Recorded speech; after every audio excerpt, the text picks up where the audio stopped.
All right, everyone, welcome to the 10th episode of the Geek Culture and Philosophy Podcast. We've now been around for a decade. I'm pretty sure that's how that works. My name is Mike. And my name's RC. And we have a special guest joining us for this episode. Jacob, would you like to introduce yourself? Yeah, I'm Jacob, friend of Mike's. They invited me on. That's all I know so far. Yeah. And this is going to be a special episode. This is our first episode with a guest. This is our first episode with a top 10 list. But before we get on to all that, we just want to do a little description of what we do here. We talk about geek culture stuff, politics, philosophy, current events, movies, like whatever basically interests us here. And today we have a few topics to go over. But first, how's everyone's weekends going? I'm doing fine. So go ahead, Jacob. I'm fine. I had a pretty busy weekend coming up on finals soon, so a lot of that has been a lot of my time is being devoted to that. This should be my last spring semester, so we'll see how it goes. That's good. Yeah, Jacob is very well educated, and only at the most quality of universities as well. We won't mention what the name of it is. Well, can I ask a few follow-up questions then? I won't. Yeah. Please. Sure. So, are you you got a job lined up, or are you on your way with that? Not a salary job yet. Okay. I did do an internship at a large corporation, SBI Pharma, but and they do have a plant where I live, so maybe I could get a job there. All right, that's cool. Exciting stuff. Mm-hmm. Yeah. It's always good when you're like the internships, which is basically like, slave labor, but for job opportunities later on down the line. That's good. It's like the old like internships is just like the old what was it called, the apprenticeship. Yeah. No, Basically. apprenticeship. Yeah. My weekend, if you guys wanted to know, is going great. I got like 10 hours overtime at work this week. Nice. So that's good. I almost bought Magic cards. I had to stop myself. Like it was crazy. So like a lot of this like new Dominaria stuff has got me like excited a little bit. Okay. So like I literally have a cart on Cool Stuff Inc. filled with Dominaria pre-orders. Yeah, you're gonna have to talk about this later. I want to hear the details of what you want to pre-order. No, you're not.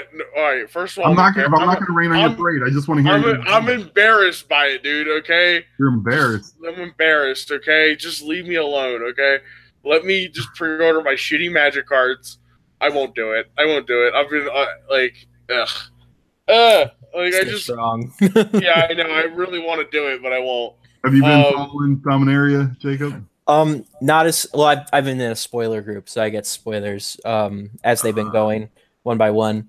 I mean, I like some of the cards. I think some of them are really cool, and I like some of the references on them. But I myself have sort of been boycotting Magic. I just play legacy formats at this point, just like modern or like cube vintage, like just make my proxies or something, like, and just play with friends or my sister.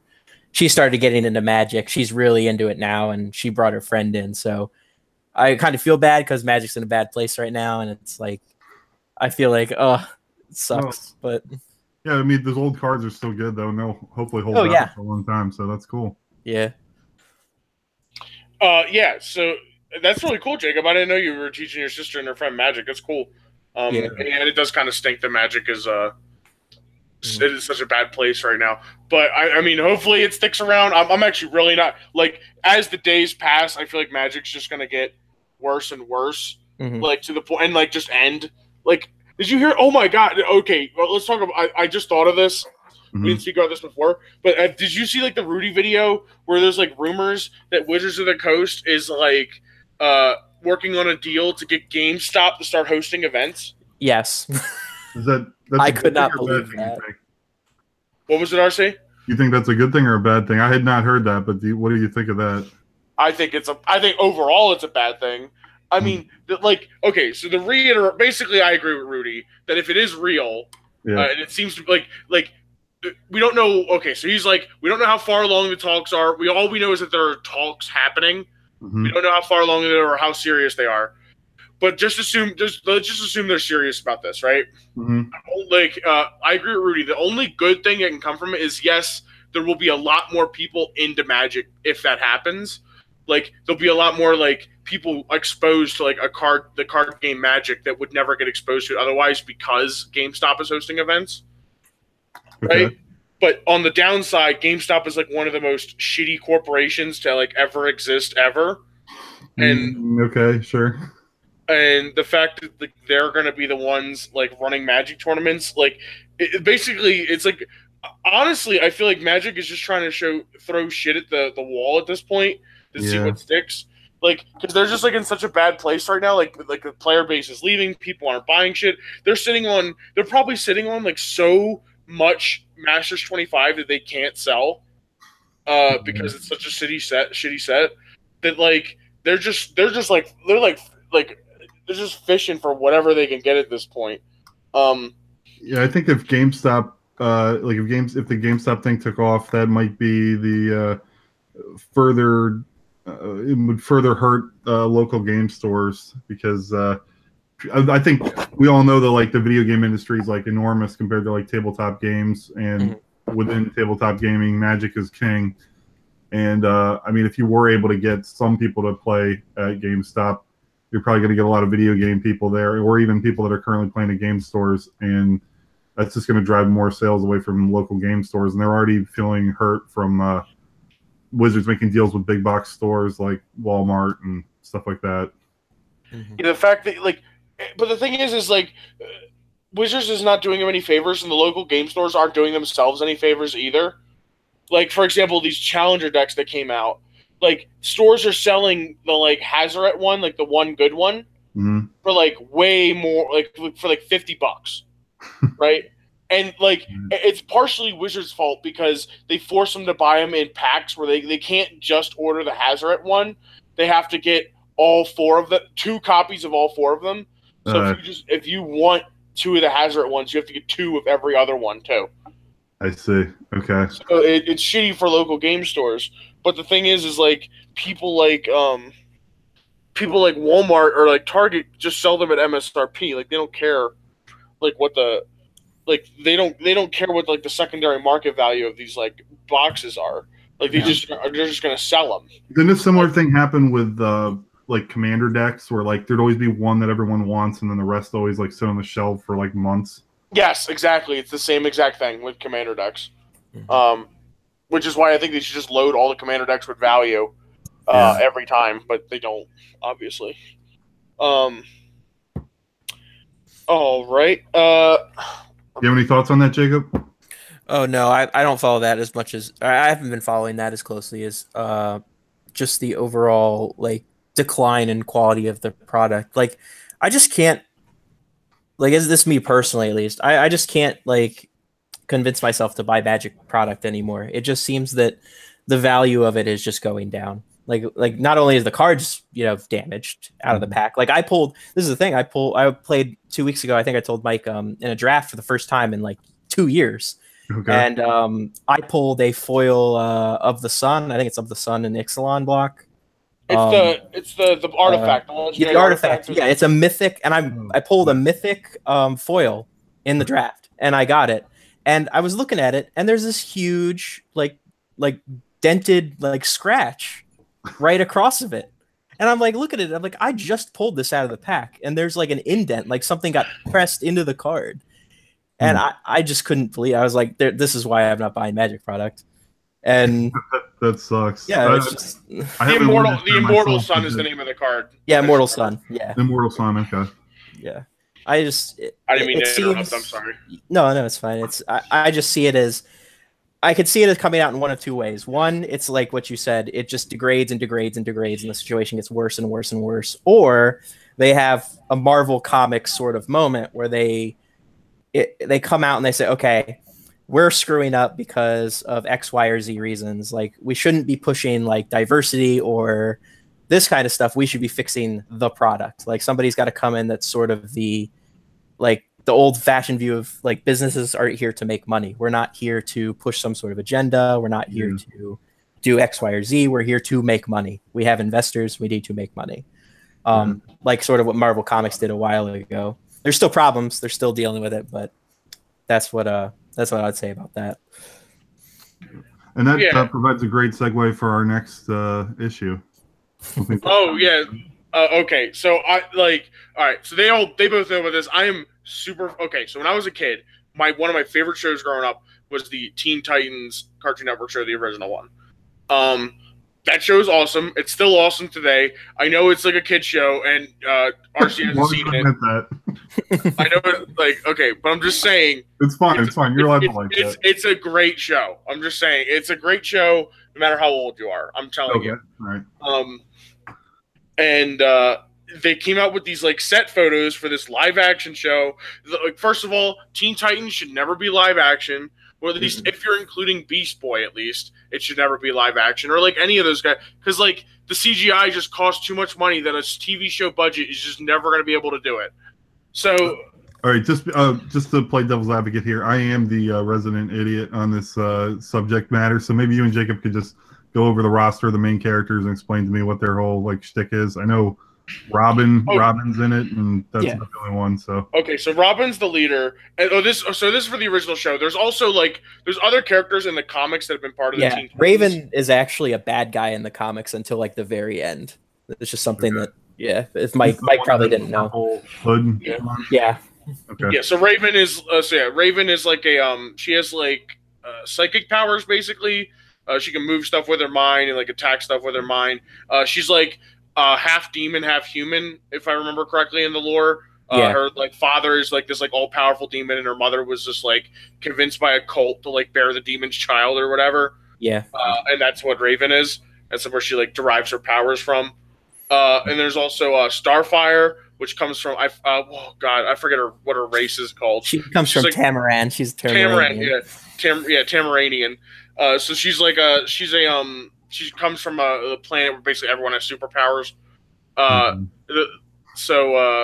And she can fly and like shoot energy out of her hands.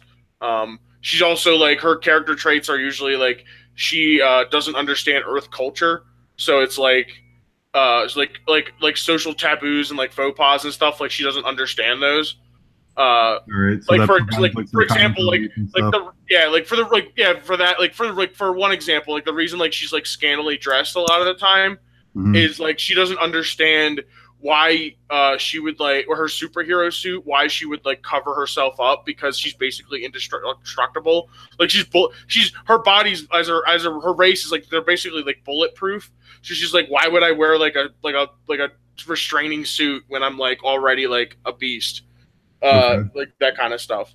And then there's like Cyborg. I don't know if you saw the Justice League movie. He was in that. He got combined with this thing called a mother box and technology. His like father, I think, that experiments on him to like save his life because he was in a car crash, I think. So he like lost a lot of cyborg. Yeah, and he like looks. He originally like he had like a. Like it's like a tragic thing because he was like apparently he was like an all-state like all-American football player, but got into like a tragic accident and like to save his life he became a cyborg. And there's him, and then there's a Beast Boy who I'm not sure what his origins are actually. I can't really remember him. Maybe Jacob can help me there. But he basically has the power to turn into any animal. That's his whole thing. Okay. Yeah. Mm-hmm. That sounds like something from like those old Hanna-Barbera cartoons, like one of those type of powers. Yeah. It's kind of a cheesy power. Like he always uses it to turn it. Like in the show, like since they like even like the show didn't have that much budget, so like they couldn't animate him as like so many different. Like he could be any animal, but there was like a few that he like always turned into. Yeah, you know, like he was always like a dinosaur or like a or like a ape or like a cheetah. I think a cheetah was like the one they did a lot. Yeah. Does ever? I'm just curious. Does ever morph into anything like super small, like a flea or a tick or anything like that? He did a mouse one time. Okay. I don't know if he went any smaller than that. I think he can. I think he'd been an ant. I think in the comics he was an ant at one point. Okay, yeah, it could be useful. Mm-hmm. Yeah, and so that they have their little tower that's shaped like a T. It's very cheesy, and They they fight crime. Like the guy they call in the show they call him Slade. But it's that's his that's part of his real name, right? The guy who plays Deathstroke. Yeah, it's Deathstroke, and it's like Slade is his alter ego or something. Yeah, and but it's Deathstroke is the villain, but they call him Slade for I forget. There's a reason why they chose to call him Slade instead.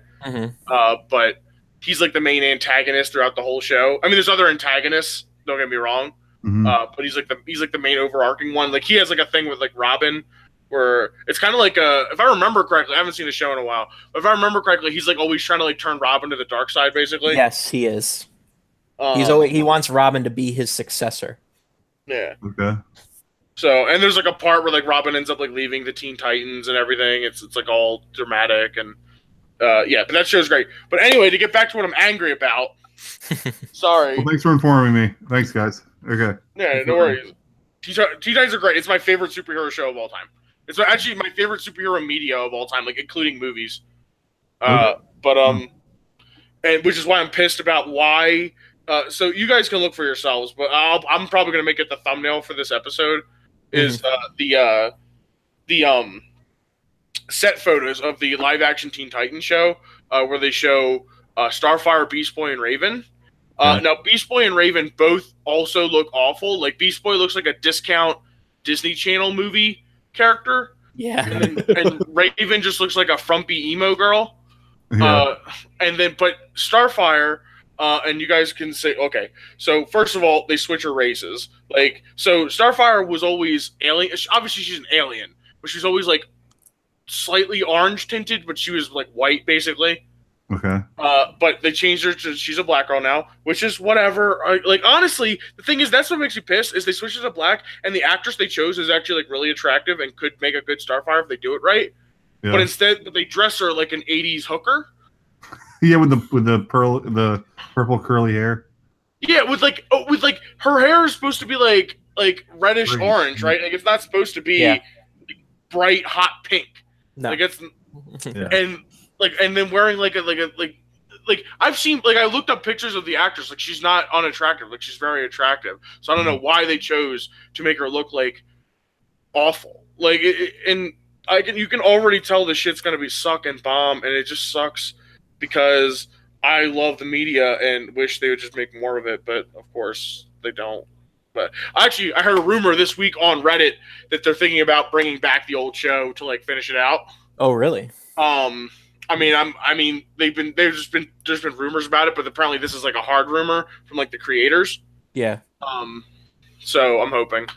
So the show never finished, is that right? No. Yeah, the show ended on a cliffhanger. A very. And it was just done. A huge cliffhanger. Yeah, a huge cliffhanger. There was a bunch of plot lines that were just not resolved. I mean, is that a sign of low interest in the show?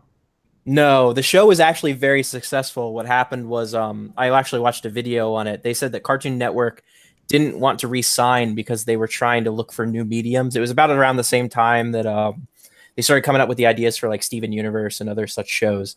And they were looking to replace Teen Titans. It was just the budget. They didn't want to spend the money, and they wanted something new, was basically. Oh, but the show was very popular. It was its most popular at that point, and then they canceled it, which was really weird. Weird, yeah. Yeah. And then they brought back this other show called Teen Titans Go, which has nothing to do with the original show, and it's basically just a slapstick comedy show using the same characters instead of the show had funny moments. There was comedy, but it was I don't mean this. I get it was a kid's show, but there was a lot of there were a lot of not adult, but at least mature topics that were talked about on the thing, revenge, betrayal, hatred, all these kind of it took it the show took itself seriously and did it well, in my opinion. I would say it took itself seriously, but obviously there's dumb jokes in it, especially Beast Boy is a lot of the time played for as a laughs character. Yeah, he breaks the fourth wall all the time, all the time. He's played for laughs a lot. But he ends up having his own heart, all the characters have their own heartfelt episodes and all this other stuff. and there's like these cool characters like I didn't see anywhere else in like superhero media. Because I was growing up, you had like the Justice League show and you had like the Batman show and like, but there was just like these cool characters like you didn't see anywhere else like on there. Like I like one episode that always sticks out in my mind was just these guy named I think they were called like Thunder and Lightning or whatever. And those guys were funny. Like I like those guys. They were cool. They had cool powers. One guy was like really fast, and the other guy could make like big sound waves with his like hands or whatever. I remember, and that was a cool episode. Yeah, there was like a bunch of cool episodes in that show. So in the story, how do they explain like Robin not working with Batman? He went solo basically to like lead the Teen Titans. That was his like new job. Okay. And so he worked with Batman for a little bit, then he left and joined the Teen Titans. So what happened with Batman was the Joker kidnapped Robin. It was sort of like what he did with Batgirl and I'm trying to remember the other comic where it was, but basically kidnapped Robin and used him as like a hostage. And then Batman said, "Well, I don't want to put you in danger anymore." But Robin said, "I still want to be a superhero." So he left and made the Teen Titans. Oh, all right. At least that was the original. I don't know if they've redone it since then. Okay. I think if I remember in the show, wasn't there? There was I think there was 1 or 2 episodes that had Batman in the show, right? Or am I not remembering right? No, I don't think they ever. They had references. I might be thinking of the movie that. Yeah. Like the other movie. All right, never mind. No, I don't think you ever see any other superhero, except there are references to Batman, of course, because they're like, "Oh, Robin knows Batman, right?" Like, but he never actually shows up. I mean, you get like other like teenage superhero like reference. Like you also get like there's Kid Flash and like Aqualad are in there. Yep, was in the show. Like that kind of stuff. Like there was like other heroes, like in this like that weren't part of the main team that like made appearances, and stuff like that. But yeah, that's like for all intents and purposes, I thought it was just like Robin was like doing his own thing like without Batman. Like he was just being independent. Well. Independent and like leading this other team of heroes. Yeah. What was the city called? I keep forgetting what the city's called. Jump City. Yeah, that's what it's called. Jump City. Okay. Yeah, they're the defenders of Jump City, basically. But anyway, yeah, I'm just mad that it just looks awful, and they decided to do this instead of just why not just bring back the actual show. That was another thing. Like I don't know. I hope they don't even actually make movies about it because DC's been like so bad with movies. Like a lot of the movies have been like the only good one was like Wonder Woman. So yeah, awful. All right. Of course, those Christopher Nolan Batman movies I think are the best, the Dark Knight ones. Well, yeah, but those aren't even like the thing is like those were Christopher Nolan productions. Like the ones that like DC does are awful. Yes. Yeah. Yeah, I wasn't really. I mean, Wonder Woman was the best of the DC more recent ones, but I still wasn't really pleased with it. I mean, I guess. I mean, I'll watch anything that Gal Gadot's on the screen for, honestly. Yeah, she's good looking, but the story was. That's right. You don't like her because she's. That's right. Okay. What did you think of it, Jacob? I actually didn't get to see the new. Are you talking about the Wonder Woman movie or the? Yeah. Oh, I thought it was okay. I wasn't totally blown away by it, but I thought it was okay. Like it was better than say like Batman vs Superman or. Yeah, I'll agree with that. Mm-hmm. I thought it was a good movie. Okay.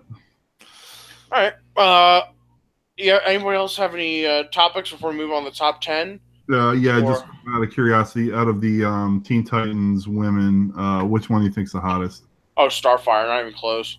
Mm-hmm. If you're going by the comics, definitely Starfire, because that was actually one of the major things they retconned to the show. She in the comics is very, very let's just say in tune with her sexuality. Like Tamaranians have no shame, like at all. They just treat sex as just nothing. So it's actually one of the things is she hits on Robin a lot in the comics. Like he just doesn't know how to respond to it. Yeah, but they end up getting together though. That's like the other. Yeah, thing. they do. Yeah. There's like one of the there's like a separate Teen Titans movie that isn't connected to that exact like show's universe they made recently. And there's like part of the plot line is like Starfire and Robin are like living together like as a couple.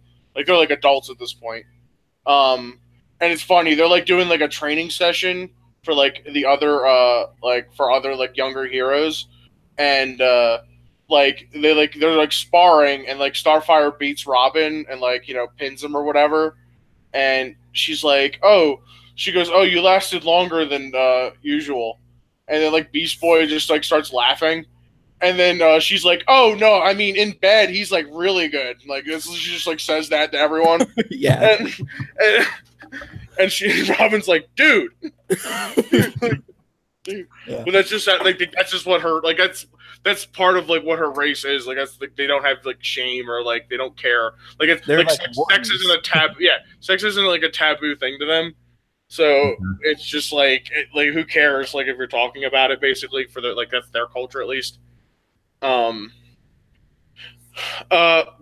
yeah, but like adult Raven's not bad. Like the thing is like Raven has like a really good like character arc in the show at least. Like I think she's like one of the great. Like they're all great characters, but she has like a particularly great character arc from being like an outsider who's like scared of her own powers to like confident and awesome and like her own like to me Raven's how you do a strong female character. Yes. Not like she's like a good way to do it, not like fucking whatever. Mare Sue. Yeah, Ma Ray Sue. Ma Ray Sue. Yeah, okay.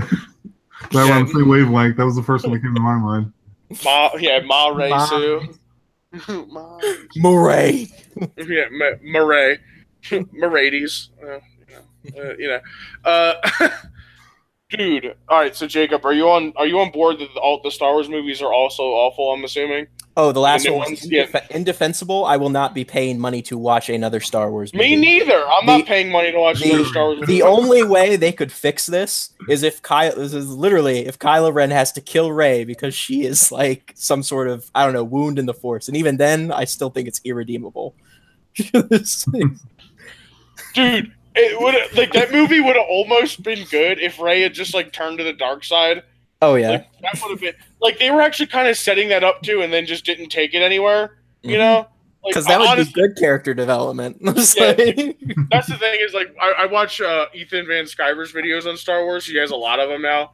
I don't know if you know who that is, Jacob. I know he is. I don't follow him though. Yeah. Well, he's like one of his things he keeps saying is like people need to stop pretending that Rian Johnson knew at all what he was doing. Like they keep just like, oh look at this like thing that the fans found. Like I think it was it was like the stupid article on like one of those like stupid websites where they just talk about nerd stuff and just how great SJWs are. And it was like, oh man, everyone's freaking out because a Twitter user caught the fact that Luke's journey began by getting a hologram from Leia asking for help, and it ended with Luke sending a hologram to help Leia, And I was just, and he was, either Van Sky was looking at this, he's just like, stop, we need to stop pretending that Rian Johnson knew what he was doing at all with this movie. Like, it's very clear that he had no idea what was going on. His only plan was let's try and make it not as close to Empire Strikes Back as we possibly can because everyone got pissed off the last one was so close to A New Hope. But the thing is, they still ripped off stuff from Empire and other They did, stuff. and they stole one of the greatest scenes, the "I am your father" scene, like for that whole Rey join the dark side type thing. Like it was, like he holds his hand out and everything, and I'm just like, dude, like, why? Like, why can't you just? Here's my thing. Like, I try to explain to people is like, if you can't be good, at least be different. Right? Like that's like my mantra with like media right now in movies. Is like if you can't be good, at least be different. Like, that's like at least the prequels were like different, right? Like they went to new places and did new stuff and like new things happened. Right? You say what we want. Like that's the thing is like these new Star Wars movies make me appreciate the prequels. Oh yeah. Sure. Like I'll take Jar Jar Binks over Rose Tico any day. Like I'm pretty sure that Rose line at the end of that movie where she was like we don't it's like the Justin Trudeau of like if you kill your enemies they win. As your enemies come to kill everyone you love. Like yeah, it's just like if you kill the enemies they win or whatever. Like that is the like I forget exactly what it was, but that is the worst line in the history of cinema. Like all writing. Like like I'll take like I hate sand over that any day. Any day. You know what? I hate sand. I hate it's coarse and rough. Gritty, not like you. Not like you. Yeah, not like you. Like I was like, what? Like I remember I was a kid and saw that. I didn't think much of it, but yeah, like that must have been so jarring as an adult to like hear that dialogue. But it's like the same way I feel. Like that's the same jarring that I feel like I feel when I hear Rose Tico talk in like this episode, or like in the last one. Like where like the enemy is like rich people now. It's no longer the Empire; it's rich people. Mm-hmm. That was you could have cut that entire segment out of the movie, and it wouldn't have added or subtracted anything to the movie. It would have just made the movie better, but like it wouldn't have added or subtracted anything. You could have literally just had them hyperspace laning away to get the guy, and then just cut to them coming back. Yeah, exactly. And really, the actual worst character is Admiral Purplehair. Yeah. Oh my god! Like it was Laura Dern's character. Did you see the thing where like she couldn't like fire her pistol in like like when she like fired her like laser pistol or whatever in the or her blaster, I guess it'd be for Star Wars. Her firing her blaster, she could not like stop saying like pew pew with her mouth. Yeah, I heard about that. Whenever she like and it literally made it into the final cut of the movie. Like if you like go rewatch the parts where she's shooting the gun, she's mouthing pew pew. I didn't hear this, but I'll have to look into it. I did hear about it. I did not see it though. So like that's the kind of people that like are making Star Wars, and we're supposed to like respect. Like, oh god, Laura Dern.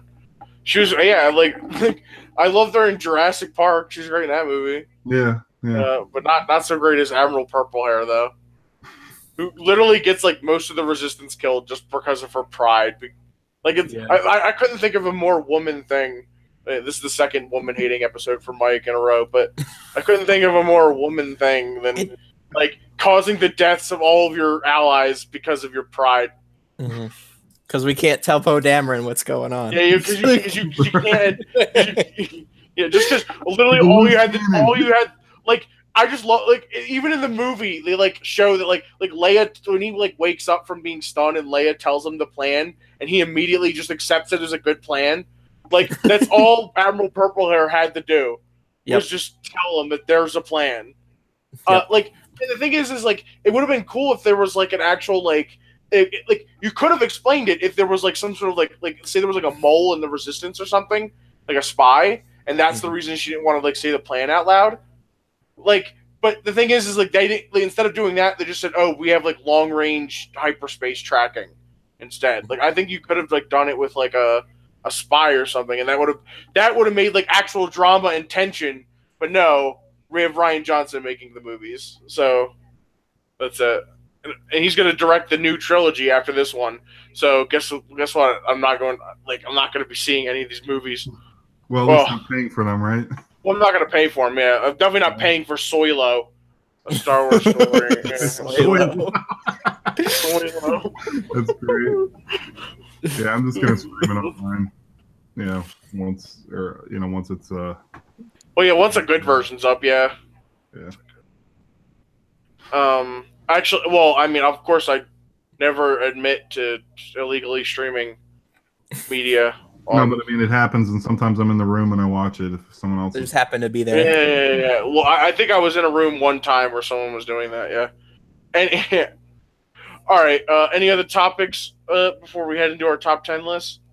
I'll make a comment about movies. Tonight I actually saw Isle of Dogs, the Wes Anderson movie. Are either of you guys familiar with that film? I've seen the commercials. I've only seen the commercial. I mean, I've seen Wes Anderson movies before, I guess. Yeah. It's just, I mean, it was.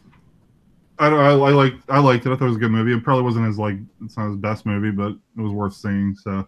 Did you like Fantastic Mr. Fox? Yeah, it's like similar to that. I actually think Fantastic Mr. Fox is better, but it's got that same type of humor and animation and stuff. So I'm a fan of most of his movies. Okay, I'm not the biggest Wes Anderson fan, so, but I can respect it, I guess. All right. Anybody who's listening to this while it's still in theaters, I would recommend the movie. Oh, okay. Well, maybe I'll go. I keep wanting to go see movies, but I can never have time because I'm. Yeah, I know you still need to see Ready Player One. I still need to see Ready Player One. I wanted to see Quiet Place too. I heard that was good. Oh, really? That does not look good to me. Really? Yeah, that type of movie. It's good. It's getting good reviews, and I don't know. Everyone I talk to who's seen it says it's good. All right. So I don't know. I guess I won't see it because RC doesn't like it. But no, I didn't say that. What do you think, Jacob, about either of those movies? With A Quiet, I don't know about the dogs one. I might watch it at some point. But I saw the promos for A Quiet Place, and I thought it was very interesting. I like those kind of horror. Like, I'm not very a horror movie person. I'm more of a thriller. Sure. So, like, if they have more of that, like, it's a mysterious thing, you don't see it a lot on camera, it's doing things, and it's not a lot of horror, like gore, then I'd probably like it. I was told it's more of a thriller than a horror movie. Yeah, Super 8 is one of my favorite Super 8, thriller movies ever. And you never see the monster until like the very end of the movie. And it's not really a monster. It was more of just he wants to go home. Did you ever see Cloverfield? I did. That's an okay kind movie. Of similar. I mean, you see little shots of the monster at certain points. I love Cloverfield. It's one of my favorite movies. They've been asking for a sequel for like years. Well, the stupid I hated 10 Cloverfield Lane or whatever. That movie. I like that movie. I thought that was good. The movie blew hard. All right, I like those type of movies. Where it's like, no, because honestly, it was okay until the end. The ending was awful. It got so weird. Like, yeah, I don't know. I like in that case. I like that weird twist. All right, so we're on different pages with film. Maybe we should move to a different topic. All right, Blair Witch Project. What's your opinion? Well, I actually liked that movie when it came out. Yeah. The movie was too scary for me when I was a kid, so I never watched it. When I was a kid, I'm still kind of a pussy when it comes to scary movies, honestly. But I was like a super pussy when I was a kid. Like, just the trailers on television would make me lose sleep. Like, I would like be awake and I couldn't be able to sleep because I saw the fucking trailer for whatever scary movie was coming out that October. Oh man, it's a tough way to live. Yeah, I know, it's awful. I think it's a lot of my problems is growing up is I had like a super awful sleep schedule when I was very young, and I feel like that's affected me in my old age. But I don't know, I can't prove it. So, anyway. All right, so that's enough movie discussion, I guess. We want to move in the top 10. I'm sure we've probably been going for a pretty good while on this. Yeah, we're coming up on 40 minutes here. Do you want to? Do we have any weekly acquisitions we want to talk about? I bought a hat on a 76ers hat on online. Is that in? I mean, basketball season's like winding down now. Is there any reason why you bought it? It was on sale. Good reason. Is it what color is it? It's blue and it's got like a silver logo on it. Okay. Looks pretty cool. I've wanted it for the longest time, but it was $40 and I didn't want to pay $40 for it, and then I saw it on sale for $30, so I just bought it. There you go, pennies on the dollar. Well, yeah, really. 25% off, man. That's pretty good. No, that's good. That's good. You got anything new, Jacob? Oh, I got the I don't know if Mike knows it. It's the Game of Thrones board game, like with all the expansions for $20. It was really good. You got how many expansions for it? Well, no, it has 2 built in. Like they printed the original and then they added 2 expansions, but this one came with all of them. It's like a complete set. It was great. I've watched that Fantasy Flight, who publishes that game. I've watched the YouTube video with like the rules explanation where they like animate the pieces and stuff, and it's a really well done tutorial video. We're actually trying to mod the game because one of our critiques of it is that if we wanted to play it, we would just play Diplomacy, which is the game it's based off of. Sure. I don't know if you're familiar with Diplomacy. I've never played it, but I know the game. Yeah, it's basically the same thing. All your orders are secret. You just write them down on a piece of paper instead. Okay. And combat works the same way. But what we're trying to do is we're trying to find multiple win conditions. So like we're trying to make like we found that like the wildling tracker doesn't matter, and like the only tracker that matters is like the one that gives you crowns. It's like the chair, the ruler, the Iron Throne tracker is the only one that counts. So like we want to try and make those aspects of the game like actually matter. So we're trying to figure that out. Okay. Do you ever go on Board Game Geek to like read the forums and stuff? Yeah. There's not much on the game though, because a lot of people are like, "Oh, it's perfect as it is," and it's like there's some people who are like, "Yeah, maybe we can make the wildlings worth more," and it's like I don't know. We've been looking as a group. Like I have a part of a board game group, and we're trying to fix the game, quote unquote. Okay, that's fun. It's cool to do stuff like that. Mm-hmm. Yeah. All right. I played it once. I think I won. I can't remember. Yeah, I think I played it with you and you won. Like I accidentally won too. Like I didn't even mean to win. Yeah, I think it was just because doesn't like everyone start as like a family, right? Yeah. There's definitely some that are better to start with than others. The Lannisters are the best family. If nobody does anything to the Lannisters, they just win the game by default. I think that's what happened. I think that's what happened. Is I got Lannisters and I just did I do the same okay, so these guys will probably know my board game strategy, but whenever I play a board game that's like a competitive thing or like something like that kind of game, like I do the same thing in EDH where I just act like I'm not a threat the entire time until I eventually just win because I just want people to leave me alone and I try to like antagonize other people. Like that's how I would try to win cosmic encounters when I played it at Days and Nights. Yeah. Where I just try to turn people against one another. I know the counter makes you attack certain people, but you just diplomatically turn people against one another so they don't want to send ships to help or whatever. And you also throw little over the top tantrums and stuff. I mean, I know they're fake, but you act like, come on, man, you get all upset and I just plays my opinion half the time because I'm like, oh, I'm sorry, I don't mean to pick on you. It's my fault. Yeah, that's what you do. Yeah, I'm a piece of shit to play games with. So I'm just it's just because I'm competitive, man. I want to win, so I'll do anything. I'll do anything within the rules for me to win, which includes throwing a little temper tantrum, a fake temper tantrum to get people to stop attacking me. I know it's bad. I got to work on that, but what can you do? I do that in EDH too, where someone will attack me early, and I'm like, "Come on, man, why are you attacking me? Attack that guy!" And then 10 turns later, I'm like, "All right, I'm gonna tooth and nail and twine and kill you, and you're dead." I was in my old EDH, in my Mimeoplasm EDH deck, I wouldn't even tooth and nail and twine for something that would win the game instantly. I would just tutor for a combo that locked people out of the game so they couldn't play instead. That was more satisfying to me. I would just go get Mystic Snake and Deadeye Navigator, so I could just keep bouncing a counter spell over and over again for everybody's spells.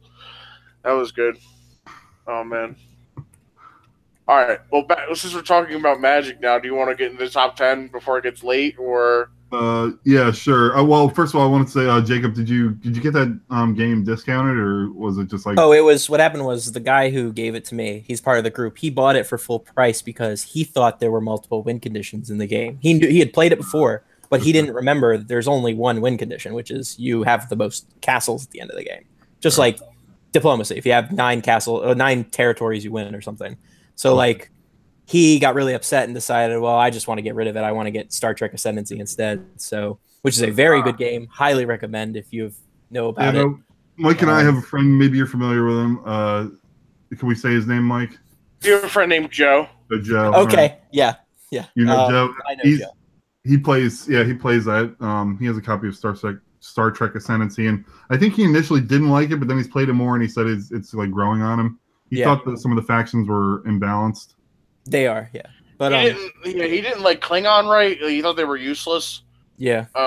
And stuff like that. I think he thought, was it Federation the best one in RC, or I remember him saying, he Federation's just the best. It's a tie between Federation and the not the Klingons, but Cardassians, Romulans. The Cardassians and the Federation are probably the two very, very powerful ones, just because the Cardassians have so much good technology in the game. But the Federation's I don't have to build warships. I can just show up at your planet and just take it over culturally. So it's like they're very imbalanced. Like, but yeah. So he just gave me the Game of Thrones game, and I said, well, I'm not just gonna take it for you for free. It's a $60 game, so I gave him $20. Oh, that's fair. Yeah, that's honorable. Mm. All right. Okay. Well, then just to finish it off, I've got 2 more data packs for Android Netrunner. I'm slowly trying to get them all, and cool. These 2 that I've acquired are First Contact and Earth's Scion. I don't know what cards are in them, but yeah, find them all. Jacob was telling me before the stream that he's into Android Netrunner, and I was trying to get into it. It's like I'm in the early stages of learning it, and it's a cool game. I like it so far. Mm-hmm. As Mike said, it's very asymmetrical. Like, it's the only card game I could think of where you're both reaching the same goal, but you're both going about it a different way. Yeah, it's really interesting. It is really interesting. It's cool. Yeah. It's the Richard Garfield game, man. Right? Yep, Richard Garfield, the magical game designer he is, fucking genius. He is. Wish he would just come in and kick the shit out of Mark Rosewater to get Magic back in place. That would be so awesome.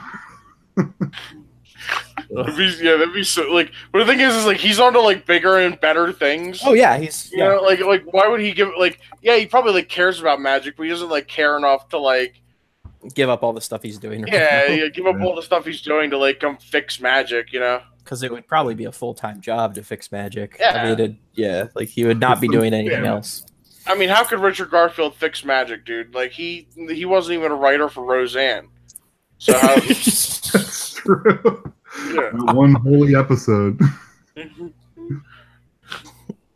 All right. All right. So now you want to talk about the main event? Do you actually want to? You seem pretty bored by it. I do. I think I've gotten all the small stuff out of the way. So unless you guys have any issues you want to bring up. All right. So we're gonna do top 10 favorite Magic cards, guys. I don't know if we said what the top 10 was gonna be. For the 10th episode, we're doing a top 10.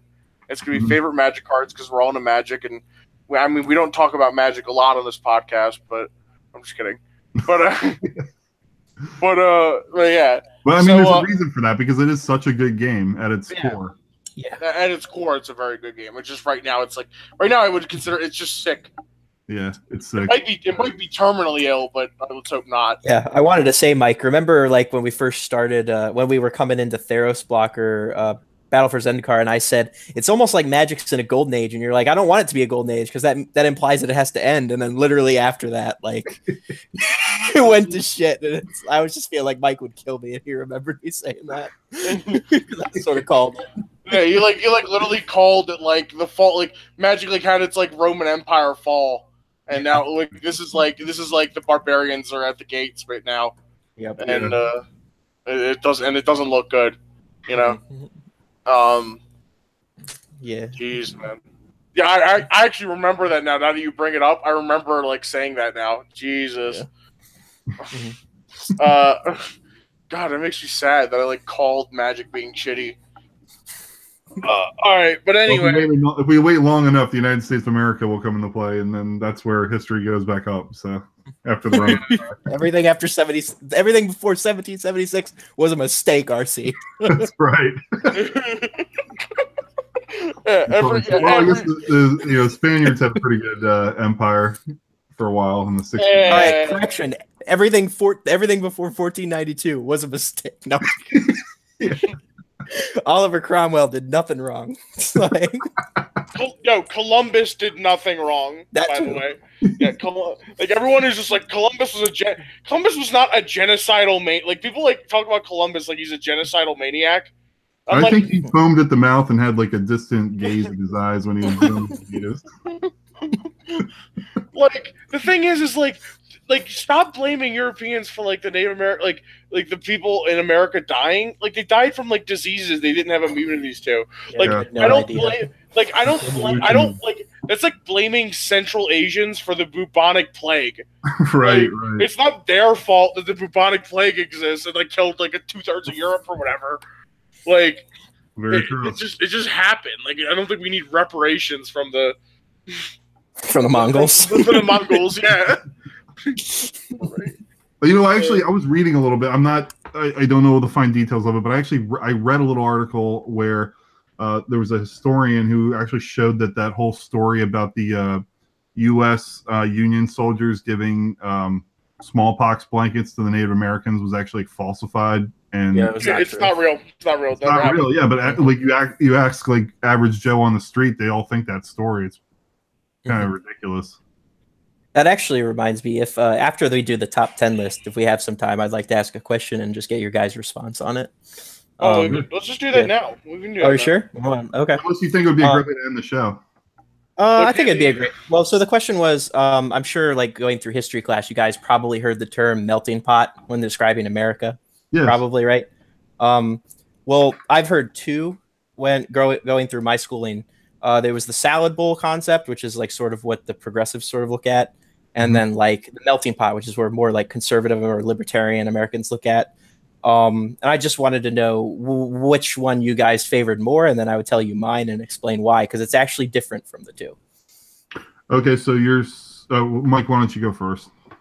Oh, sure. I think of it as the melting pot, where we originally were all one thing, but we all come together and then like into uniformity, but uniformity in like a good way. Where like we all agree on like the melting pot to me is like everyone melting into what American values are. It's like you can come from like any country in the world, but once you get to here, you're American. And when you're an American, these are the things that Americans do and what Americans believe. Yeah. Right. And that's like my take on that. All right. And your definition, I'm just to clarify, the idea of the melting pot. Yeah, it's like what Mike said. The melting pot is the idea that you surrender sort of your national identity when you want to integrate and become American. Like there's a uniqueness to being all of these different things coming together that make an American, sort of. It would also imply that like you're mixing with other people. Yeah, like also the literal physical mixing of different like races or cultures, and then also like the surrendering certain like things like say when people moved here, like for example, my family, we surrendered sort of our Catholic heritage. Like we became more Protestant, sort of, because we started drifting away from the ideology of the church, like that sort of communal idea of the church. Like we went against a lot of those teachings.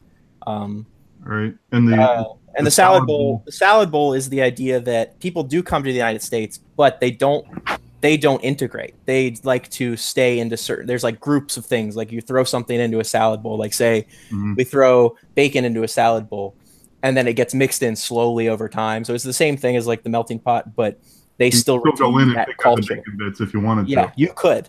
And as I see it now, we've sort of from that perspective, for more of the progressives, they're like, we should just throw those in and then not mix the salad at all. They should just be in their own group, sort of. And thus you get Chinatown and Little Italy. And, and like to a more horrible extent, you get these like groups of Muslims and Somalis like in Minneapolis and shit. Yes, that's the downside to that. Yeah. Because when your cultural values are just trash, and then people allow you to keep those values, I mean, it causes problems. So yeah, what do you think of the two? I think they both have occurred in the history of this country. I think the melting pot idea was probably a little more palatable when the majority of the people in this country were from European stock. So Italians mixing with Irishmen and people from Britons and stuff like that. There's no problem with that. But when you throw people from like the far ends of the earth into it, I feel like that's where you get that salad bowl effect. So that's, I don't know if I also think the Immigration Act of 1965 is like partially responsible for a lot of that, because we had a pretty good immigration policy, I think, prior to that, where we were just trying to accept people that basically had most of the foundations of what we would call like the American lifestyle and traditions and stuff like within their parent cultures. Yeah, I would agree with that. I feel like our immigration system is a disaster, right? I could do into it really in depth, but I won't. But well, my take on the whole too is that I've sort of evolved into a third option where it's sort of the quilt type, I guess you could say, example. So like when the nation first started out, it was really just like British colonists and the Native Americans, and sort of like as new cultures have been added to the mix, as we've had immigration from different areas, they sort of add their own patchwork to the quilt. So they're still sort of separate, like in their culture, like sort of like the salad bowl. But what happens is whenever there's a conflict, you could see like a conflict or hard times like the Great Depression, or war like the Civil War, or political oppositions like the fight over slavery. It sort of washes the quilt, and it's like that whole idea of like these colors run red, white, and blue. It sort of mixes the colors and the patchwork together. And I see like now with the immigration policy, they want to add certain patchworks to the quilt, but then they don't want the colors to run anymore. So like with the salad bowl, like they don't want to toss the salad anymore. And it's just like, at this point, they're just saying, why don't we just burn the quilt? Like, why do we even need one quilt? Why don't we have like 70 quilts? And we'll just say like, that's the United States. And, yeah. So just a bunch of like little fragmented micro communities, and there's not a lot of like overlap between them. Yeah, I think one of the greatest strengths, and I think I might have told Mike this before, is like I have friends who are, well, not friends, but I have associates who are like hardcore like anarchists or communists, and they'll say like, you know, we need to have the revolution, and I'll tell them, well, communism's gonna fail in the United States for the same reason that fascism's not gonna succeed, because no factory worker is gonna kill his boss just because he makes more money than him, because it turns out both of their kids are on the same little league team. Like that only happens here. Or like in the opposite, where it's like, I am not going to kill my friend who I work with just because he's black, just because you told me I have to. Like, it's just not going to happen here, because our nationalism is just, while most nations, their nationalism focuses on like a specific culture or ideology, ours is more centered around the struggle as of Americans. We've made it an identity. Is sort of my view on it, at least. Well, what about I understand that idea, but what about the idea of like we go to places where, you know, maybe we work at the same factory or we enjoy the same public park or something like that, but we live in segregated neighborhoods, and like we have our own little like ethnic communities that we hold to, and if there are people from outside of that ethnic culture that want to move in, there's kind of like an unwritten thing of like, you can't live here. This is our area. Oh, yeah, I don't think that that's a good thing. I don't think that homogenizing within certain groups is a good idea, because it fosters suspicion, and suspicion, like it's like the whole fear leads to anger, anger leads to hate type of thing. Like if you fear something, it's just going to become, the more you want to stay away from that thing. And there's also, I'm sure you're probably alluding to the whole idea of like immigration now, where people just don't want to assimilate. They just refuse to assimilate for some reason. It's definitely a problem, and I don't understand why our policy up to this point was, we're just like, I was saying this, it just seems like we don't enforce immigration law now. We're just like, okay, it's just, everything's fine. Like if we catch you at the border, okay, we'll send you back. But it's like, oh, there's just somebody walking around on the street, like we're not going to enforce the law.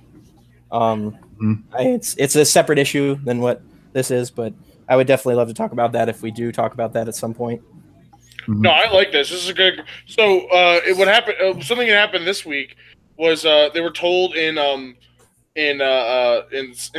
Scotland, the land of the new Nazi cats.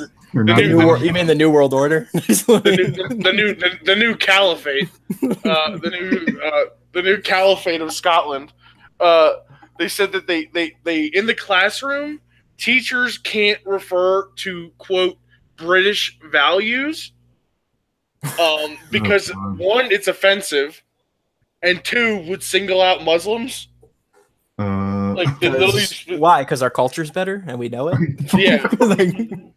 The spaceship and the airplane. Because your profit-loving ideology that believes that gays and people who don't agree with you should be stoned to death is better than our culture? I don't think so. Well, yeah, basically, yeah. It's just like I don't get it. That's how you get like these like communities. Like you're saying, these communities don't want to assimilate. Like to me, the biggest threat to the West, in my opinion, the community that will not assimilate is Islamic communities. Yeah. Like they have a religion and a book that literally tells them that everyone that is not them deserves death, right? Right. Like, and they're allowed to trick them in like economic deals, and they treat them as or like the women are for the women of other outside the Muslim faith are like there for their amusement and stuff like that. They have like weird beliefs like that. Well, it's the idea that if you're not surrendering yourself to, I think it's Islam means surrender, doesn't it? It's like if you're not surrendering yourself to the tenets of the religion, therefore you are not a human being. That's basically what I've deciphered from it. It's you have no rights. It's like how I took religious history that the Jews would call those who didn't follow the faith goy, or they would call them. There was another term I'm trying to remember. It just meant non-Jewish, Gentile. Oh, Gentile. That's it. Gentile was the term. And I took religious history for Christianity and Judaism, and that used to just be a general term. But the thing is, the Jews don't believe that they should kill you if you don't believe in their religion.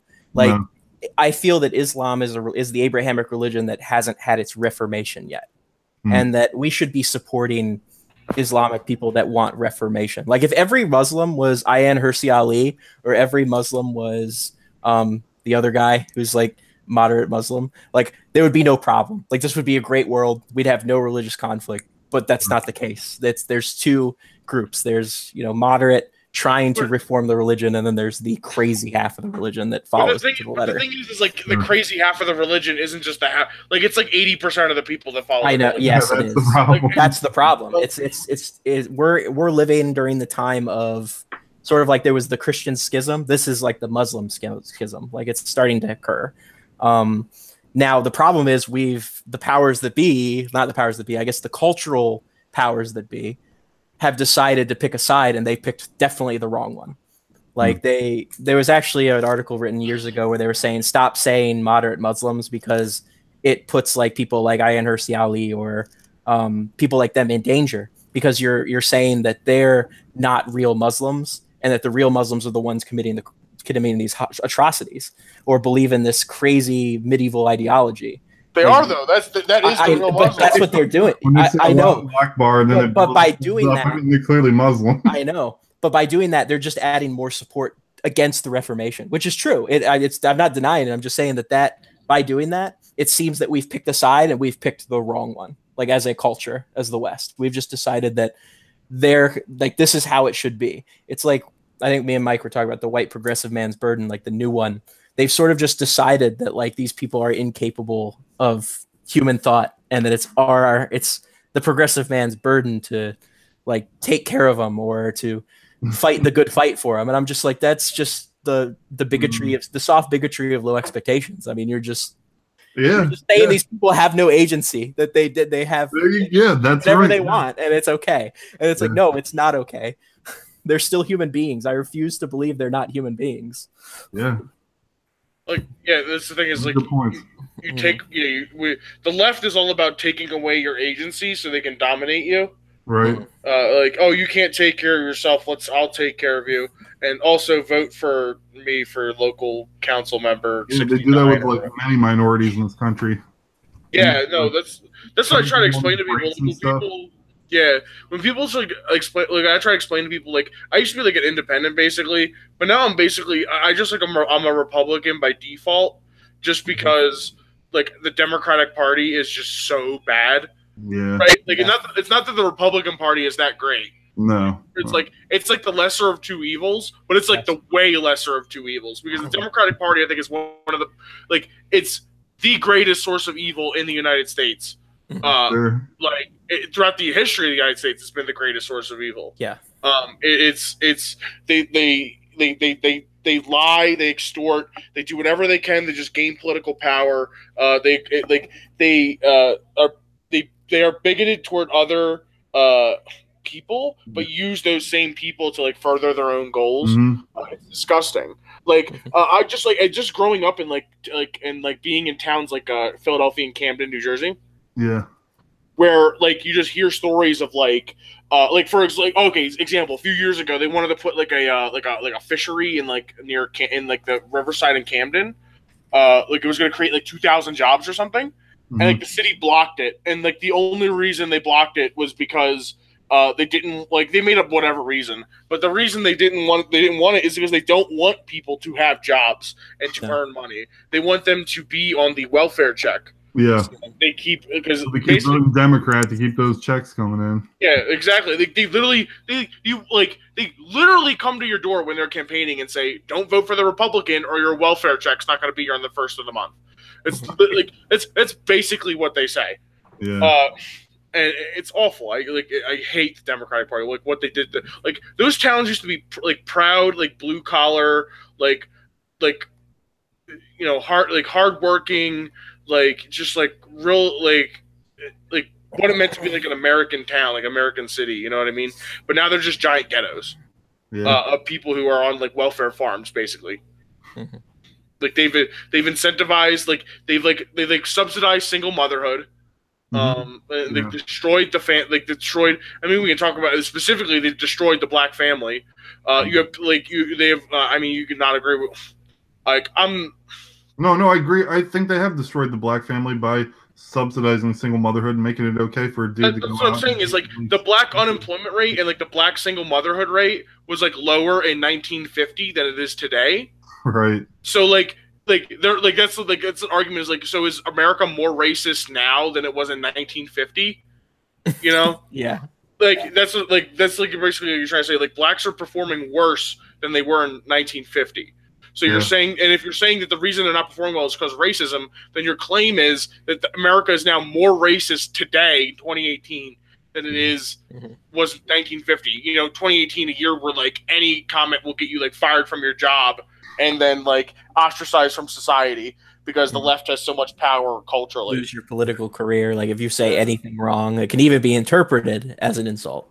Right. Mm-hmm. And also, it's like Mike said, like. All right, so you're telling me that the places like these large inner city areas that have been run by Democrats for 60 years, they've had no Republican like opposition. They control these entire areas, and it's still worse now than it has been since they started. So maybe they should vote Republican. And then they look at you, are you crazy? Like, yeah. It hasn't worked for 60 years. It's been like a century in some of these cities of like Democrat control, And like nobody, like no Republican opposition in these inner cities, and they've only gotten worse, only worse. Mm-hmm. I don't understand. Like to me, that's like indefensible. Like, how can you even look at that and like try to defend the Democratic Party when you look at like it's the same reason when they like started rioting in Baltimore over like the cop killing this like who are you rioting against? The like 7 out of 10, the 7 out of 10 democratically elected or Democrat supporting city council, where like 6 of them are black, and then there's also the black president, the black attorney general, the black mayor, the black what are you talking? White supremacy? Yes. The black police chief, the black city council, the black mayor, the black president, the black city attorney general. Like, who are you rioting against? Where is this racism? Well, then they changed it. They say it's like systematically like ingrained into our culture or something like. So it's not even like you don't even need somebody in a position of power to point the finger at. It's like all around us, and like the way it is an ethereal religious thing. Well, yeah, they turned it into original sin. Yeah, it's literally the Christian idea of original sin. Or like the Judeo-Christian value of original sin, where we are sinful since Adam and Eve. Yeah, you just replace Adam and Eve with just being white. Just like your whiteness is just you've already sinned just because of the color of your skin. It's the most disgusting stuff. It is, and it's so many situations where people will just say these things to me, like to my face, and. Like, I'll be like, I grew up with a single mother for a while, and then my dad and mom got married while they were still living in their parents' houses. Where is the systematic oppression? Like, what are you talking about? Where's my privilege? Like, where's my white privilege? Where's my white privilege? Like, I grew up in a divorced house with with parents with certain times parents were not the most supportive they could be. Also, just in case people are listening, I can't go into detail, but I'm just like, where's my white privilege check that comes in the mail every month? I'm like still waiting for that one. Yeah, I should be president by now. Where's the And instead, I'm working 2.5 jobs during the summer to support my education. Yeah, that's that white privilege there. Like. Yeah. I work overtime delivering pizzas, and like and then a college student wants to come up to me and tell me I'm privileged. Mm-hmm. You know what I mean? Like, go talk to the lower income class people in upstate New York. You'll get pretty woke. You try to tell them about their privilege. Yeah. Awful. And then, what they've done to these cities. Or, like, for example, like in New York, in New York, like if a black baby is conceived, it has just as much chance as being born as it does being aborted. No, didn't know In New that. York, did you know that? Like, it's like a 50-50 shot. If you're conceived as a black baby in New York, it's about a 50-50 shot whether you're born or aborted. I've heard that's like a conspiracy theory about the whole abortion thing is like it's supposed to be basically targeting minorities. Yeah. Keep their numbers down. But I mean, it's not working. That's what I heard. That it's kind of. Well, yeah, it was like, well, okay, so fucking. I don't really understand because if you get more welfare money by having more kids, I mean, the abortion thing kind of goes directly against that. So I don't know. Well, what happened? So originally, a woman named Margaret Sanger was the one who he made the Planned Parenthood, and she was very explicit in that she wanted to have as many black people as possible having abortions, because she's obviously very racist. But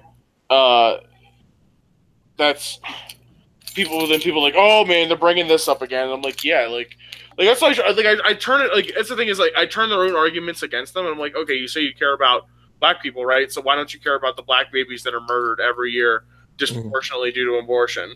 And they're like, oh, well, that's just because black people are like, blah, blah, blah, blah, blah. And I just, But then you could get into the whole feminist thing where like a woman has her own right to her body and it's not really murder and that whole thing. Like I think they I know. Because intersectionalism. I mean, we can have the abortion debate on another show, but I mean, I think it's pretty obvious what my opinion on it is, and it's like to me, it's just another like degeneracy of like the left is what it is, honestly. But that's the other thing is like the left is just so degenerate. Like you see like these soy boys that are just like all they care about is their Pop Funko vinyl figures. Oh god, you guys own any of those? Do any? I do not. I own a Pez dispenser of a Porg. Yeah, you do now. Man, you just I cursed you with it. Yeah, I can't get rid of it. Wait, where is it? I'm like lost. I have the extra Pez. I have like the reload Pez right here. I can't. Where's my? Yeah, save those for any day. Yeah. It's gonna be great. Do you have any Funko Pop figures, Jacob? Oh no, I don't. But I want some. There's some that I want. I want the Game of Thrones one. Oh, okay. All right. Of like a Ghost. oh, the dragon. Oh no, the wolf. Yeah. Ghost. I love Ghost. I wish he was in the last season. My one friend has one. He got one of the Boss Baby as a joke. Okay, nice. And you got. Oh, we also got the one. You guys watch Rick and Morty? Yeah. No. Okay. Okay. You have to have high IQ. You have to have a very high IQ to get Rick and Morty. I can understand why RC was not into it, but it's like a meme. All right, so I guess we're not doing top 10. No. Look, you guys good to keep going? I mean, I want to do the top 10. Yeah, I'm fine doing the top 10. Oh, okay, all right. It's gonna be a long episode. Yeah, it's all right. I mean, I have work tomorrow. I don't care though. Yeah, I'm actually off tomorrow, so it'll be nice. All right. So we'll just move right in the top 10. Yeah, okay. So the way we're gonna do it, let's just be clear. So we might take some guesses on what's gonna be in the top. Do we want to do that first, or do we want to like intermix those? I think if somebody like say I don't know, a card I had was like a Suntail Hawk or something on my list, okay, and then you guessed it. Or are you? I said it, and then you had guessed it. I think when I reveal that it's on my list, you can say, when I'm done talking about it, hey, I called that, or I knew that you would have that on your list, or just make note of it then when I bring it up. Oh, okay. So you just think about what would be on your list, and like we'll just be like, I knew you'd have that on your list, basically. Yeah, I'd say like, yes, I guessed this one correctly, or something like that. I mean, does that make sense? Oh, okay. So you don't have to say them out loud. So we're not saying them out loud then. We're just like keeping them, and then.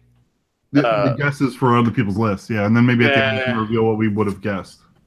Sure, okay, sure, yeah, we'll do that, and then all right, so we'll like go one at a time and do like we'll all say our number 10s and all say our number 9s. Yeah, exactly. Okay.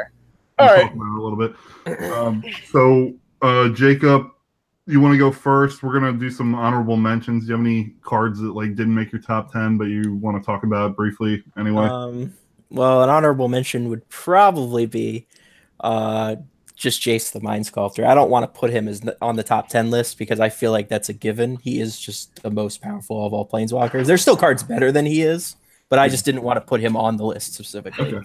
Okay. I'll say that Jace the Mind Sculptor is on my honorable mentions as well. All right. Is he like either one of your guys' favorite Planeswalker? Like character? No. You just can't deny that he's just so powerful. I mean, that's why I put him. He's not my favorite in any way. I think I've only played with him ever once, and I mean, he's just crazy. Like if you resolve him. Okay. Any other honorable mentions? I'll say Nissa Ravane, the first one. Okay. I don't think that card wasn't very good. I played it in standard with my like crappy elf deck when I first started playing. But I think I ultimated it a couple times where you put like all the elves out on the field or whatever. Like that was pretty fun. That's cool. But that was it was like the first time I used a Planeswalker in competitive at least was her. All right. She had such low starting loyalty, but her effects were cool. Well, yeah, the fact that I always thought it was cool that it like she got like a specific named card out of your deck. Yeah. Because like I got her before I even saw Nissa's Chosen, I think. Okay. Because I didn't play during Zendikar block, so I think I ended up like trading for a Nissa or Vayne, or like bought one out of the case or something. And then I was reading it and I was just like, oh man, Nissa's Chosen. I don't even know what that is. And they were like, oh, I think we got some in the binder, so I like bought a couple or whatever, so I could like actually use the card. Okay. So yeah. What about you, RC? You got any honorable mentions? Yeah, I have 3 here. Cards that I like from the past. Geist Honored Monk, Mirror Battlesphere. You can tell I like token generators. And Blazing Archon was a cool card from original Ravnica. That card. I was like, oh, this thing is unbeatable. It's so awesome. I mean, of course it is beatable, but I like the artwork and the flavor text and stuff on Blazing Archon. He's cool. And I like the flavor of Mirror Battlesphere, all the little mirror getting together and making like a big weapon. And Geist Honored Monk I like the artwork and the flavor behind that card too. That's cool. I like Geist Honored Monk, and that was Innistrad block, right? It was just Innistrad. Yeah. So, well, obviously Geist is the only time Geist was used as an Innistrad. Right. You guys have any more to talk about? I actually had one more. Lotus Petal. I feel like Ooh, that's a good one. Yeah, I felt that I feel like it's not super powerful because you're just giving up 1 card for mana. However, it's on the first turn you can do that kind of thing. So you can do like a 2-turn play on turn 1.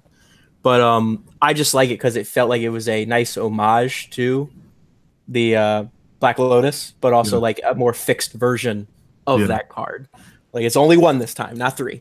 No channel fireball in turn 1. You remind me now. Like the another one, a card I really liked that didn't make my list is Gilded Lotus. Actually, I really like Gilded Lotus. Like the fact that like it's like I like the flavor. Like it's literally like a Black Lotus that's like made permanent. Like I think that's in gold for Valentine's Day. Yeah, obviously. Yeah, first. Yeah, probably one from IHateStevenSinger.com. That's right. There's billboards everywhere. We're sponsored by I Hate Steven Singer. They are reprinting that. That's reprinted in Dominaria, right? I'm actually. I think it'll see standard play. I've actually seen some MTG Finance people that are like specking on it, like it's going to see a lot of play. Okay. It's definitely a commander staple. Yeah, it's a great card. I love that card. Thinking like other honorable mentions, I would say like probably like a lot of different elf cards, honestly, just because I like them. But I'm trying to think. Well, I mean, if you don't have anything written down, why don't we just get? Yeah, I don't have anything written down, so let's just get to it, I guess. All right, Jacob, you're the guest. Would you like to go first on this one? Sure. So my top number 10 is Snapcaster Mage. Okay. Ooh, it's a good card. I really just the more and more I've played with him and like different styles of like decks is just insane things done. Whether it's just snapping him for a bolt or snapping him so that I can like do 3 cards off the top and like pick one, like brainstorm or something like that. Or path to exile something. There's just so much versatility, like with being able to get a spell back. Like just been playing a 2/1 blocker if you need a 2/1 blocker. Yeah, it's really good. Do you have a favorite artwork of the Snapcaster Mage? I really liked the Judge promo just because of the flavor text and the image of, they said an Is It Mage is like can cast one spell between one grain of sand to the next in an hourglass or something. It was like it showed them like jumping and also casting a spell at the same time, which I thought was pretty cool. Okay. But I also like the older artwork. I do not like the Masters artwork. That was a travesty, I feel. The one that was on the box. Yeah, I hated that one. Yeah. I was so disappointed when I saw that art. Ugh. Yeah, it kind of looks like Hellraiser or something a little bit. Yeah. That's what I see when I look at it. Mm-hmm. That's a horror movie character. Yeah. I'm surprised. I think you guys would be yelling at me like, that's a horrible card. What are you just like, why didn't you pick this card? I'm like, well, we aren't in yet, so we'll see. All right. RC, you want to go next?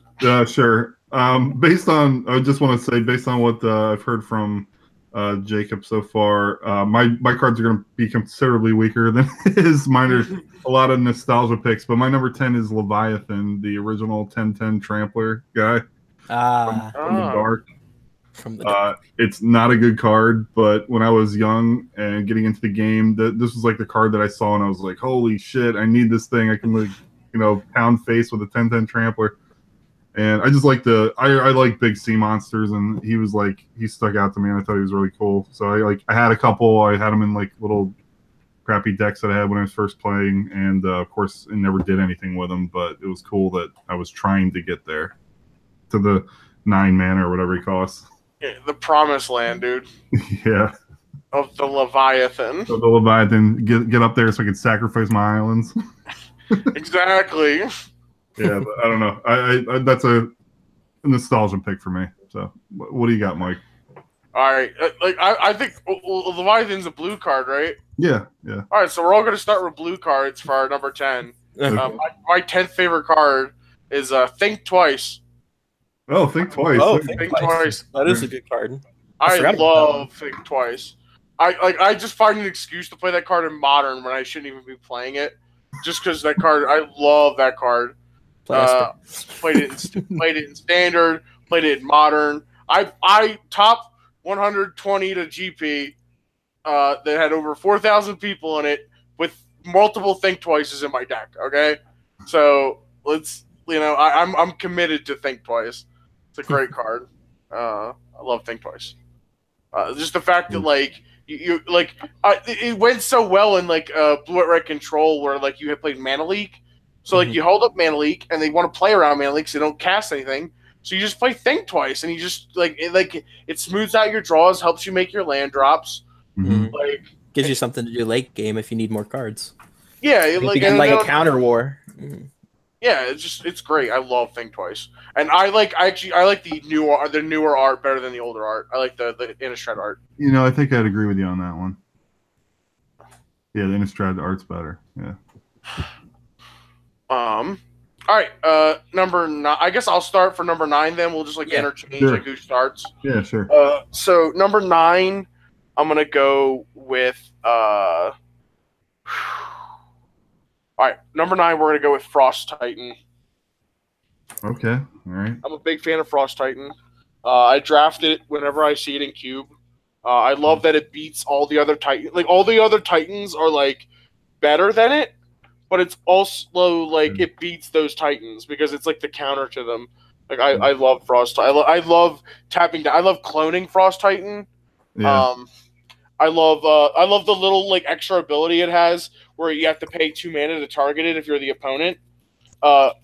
Multiple times in Cube on Magic Online, people just throw away their spells because they just don't know it does that. And I love that. I love when cards people don't read the cards. So. Okay. RC. Or Jacob, or whatever. Yeah, I could go again. My number 9 is Archangel. Again, not a great card, but a lot of nostalgia for me on that one. I really liked Angel cards when I was younger, and one of the first sets I bought like a decent amount of cards from was original Portal, and the art for Archangel was, I think, on one of the booster. I mean, no, not the booster pack, but the one of like when you bought an intro deck. I think Archangel was on the front. I don't know. The art was depicted somewhere, and I was like, oh, "This is really cool." It's done by Quentin Hoover, and I mean, at the time, it was like the biggest, strongest angel. Like it was bigger than Sarah Angel, which of course is like the really popular one. Mm-hmm. But I liked Archangel. So, how about you? My number 9, I would say, is Path to Exile. I like Path. For another, there will be the same reason why there's another card on this list. Is it's a very good early game card. Like it's very good early game. It's not as powerful as like Swords to Plowshares. It's like a fixed version of that, and it's like it's great early game because you can get rid of like early game threats that you know are going to hurt you in the long term, even though you're giving your opponent an extra land drop. Mm-hmm. But then late game, it's actually better because it's like at that point you don't care about how much land your opponent gets, so it becomes more like Swords to Plowshares later in the game than it is in the early game, where it's like, okay, I'm sacrificing my opponent's ramp for, getting rid of some threat. Sure. That's why I like it. What's your favorite Path to Exile art? The one probably with a Johnny, isn't it? A Johnny who's being exiled. It's something. It's a cat. It's a one of the cats, and it's like he's disappearing. Mm-hmm. I don't remember. I think that's my favorite of all of them. Okay, so obviously the best art is the Venser versus Koth or whatever. I don't think I've seen that one. I'm gonna have to look that up. Yeah, the best Path to Exile art. Might change my. It doesn't come in. It does not come in foil, RC. So get on that. So. What's the what's that thing? It's the creature from Zendikar getting exiled away, or GOP? Yeah, it's the plated GOP. Yeah, that's cool. Which actually saw a lot of play in Standard, I think, when it first came out. So it was really good. Obviously, it's landfall, so it was really good with the fetch lands. Oh, that one I have seen that one. I still like a Johnny, I think, more. Okay, it is cool. It's definitely cool, but I like a Johnny more, I think. Okay. RC number 8. Number 8. Okay, I'll start it off. My number 8 is Baron Sengir, the Lord of the Vampires from the old days of Magic. Again, similar to Portal. When I went to the card shop, I noticed at a young age, like I was limited on my money I could buy Magic cards with, and I noticed that the Homeland packs were very cheap. So I went all in on Homelands, and I bought a lot of it. And I like would read the cards and stuff, and I like got the whole. I was piecing the story of Olgrotha together, the little plane where Homelands takes place, and Baron Sengir is like the big bad guy of that story. So I just thought he was a pretty cool character, a cool card. He could like eat other creatures, and he would get +2/+2 instead of just +1/+1 like a regular Sengir vampire. So similar to my earlier pick of Archangel, he's like the beefed up version of Sengir vampire in a way. So I liked him for that reason. That's cool.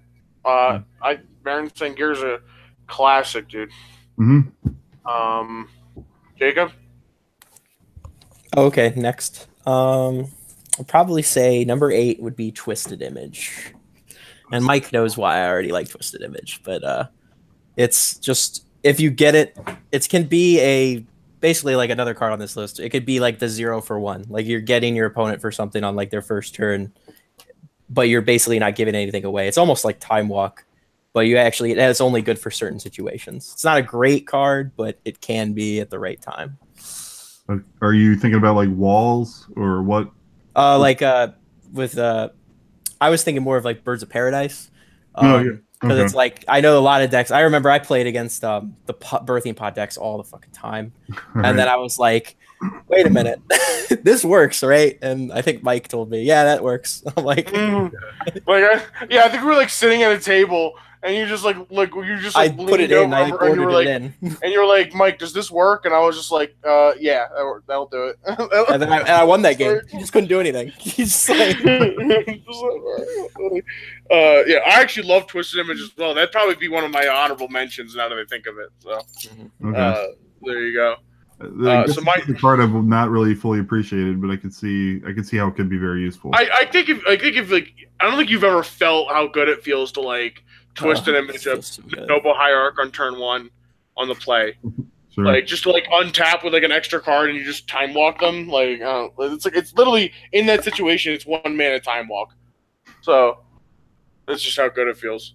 My 8th card, my 8 card would be killed by Twisted Image. It is Wall of Omens. That's a good one. Decidedly inferior. Draw a card. yeah, just draw a card. It's obviously based on Wall of Blossoms, but it's the white version of it. But it's better because it's in a better control color than green, obviously. So Restoration Angel your wall to draw a card and get a huge blocker. I have done that before. It's great. I love Wall of Omens. It's a great card. Obviously, it's in my top 10. All right, I'll start off with the top 7. Sure. So 7 will be, for me, Hymn to Turok. Good card. Very unfun to play against, but very fun to play with. It's just like, to me, it's just like, it's just such a nice, clean, powerful 2-for-1. And it's like, it's double black. I had this like rule when so when I was like first got into cockatrice when I was playing Magic, like there would be these queues where like people would go on and like cube. Like you could like go on and like there was like a program where you could like cube with people and then just like you add the cards to your cockatrice, the ones you just cubed, and then you just play each other in like a little top 8 tournament. A lot of times people would leave or whatever because there's no prizes, but like it'd be fun. And every time I got him to Turok, I would just go mono black and I would win. So like that was like a really fun time for me where I was just drafting mono black and cube and playing him to Turok on people. It was a great time. It was this time where like it was at a time in my life where I just couldn't get enough Magic. So like I'd go to the Magic store and just like play all day and then come home and then like play. And like it was like, during like a summer vacation, so I could just stay up all night. And I'd stay up all night. So, like, I go, and as soon as the Magic store closed, I would come home and then play Cockatrice till, like, 5 in the morning. So, like, I just couldn't get enough Magic at those days. And it reminds me of how I felt then, I guess. That's why I like him to Turok. Cool. You want to go next, Jacob? Sure. This is number 7. It's Sleight of Hand. Okay. It's I chose it because I've used it a lot, but I just feel like it gives you a choice. Like it's better than just drawing one like a normal cantrip spell for 1 blue, because you actually get to dig 2 deep and then look at one and the other. And instead of like discarding it, you could put it back into your deck. I mean, it'd probably be better if you could discard it, but it's whatever. Yeah, that was the go-to card when Kiki Jiki combo deck in Modern when they banned Splinter Twin. Yeah. Well, the early iteration of the deck was like that combo plus all those little blue filter cards. And when they banned like Preordain or whatever, Sleight of Hand was like the next one. Yeah, Sleight of Hand was the next one. Yeah, it was like it was like in Modern. In Modern, no. They still had Sleight of Hand when I played Storm. They had banned Seething Song, Preordain, and the 3 mana for 1. Ponder. Oh, Ponder. They got rid of Ponder too. Sleight of Hand's still legal. In fact, I know. It's saying, like, it was the next one down on the tier that like people cared about like having. Oh, okay. Well, they must have brought it back because it's still legal. At least now. No. He's just saying that like that's what people turned to when they did ban. Oh, when they didn't. Yeah. Well, I just like it. It gives you a choice. I like things that give you choices. Yeah.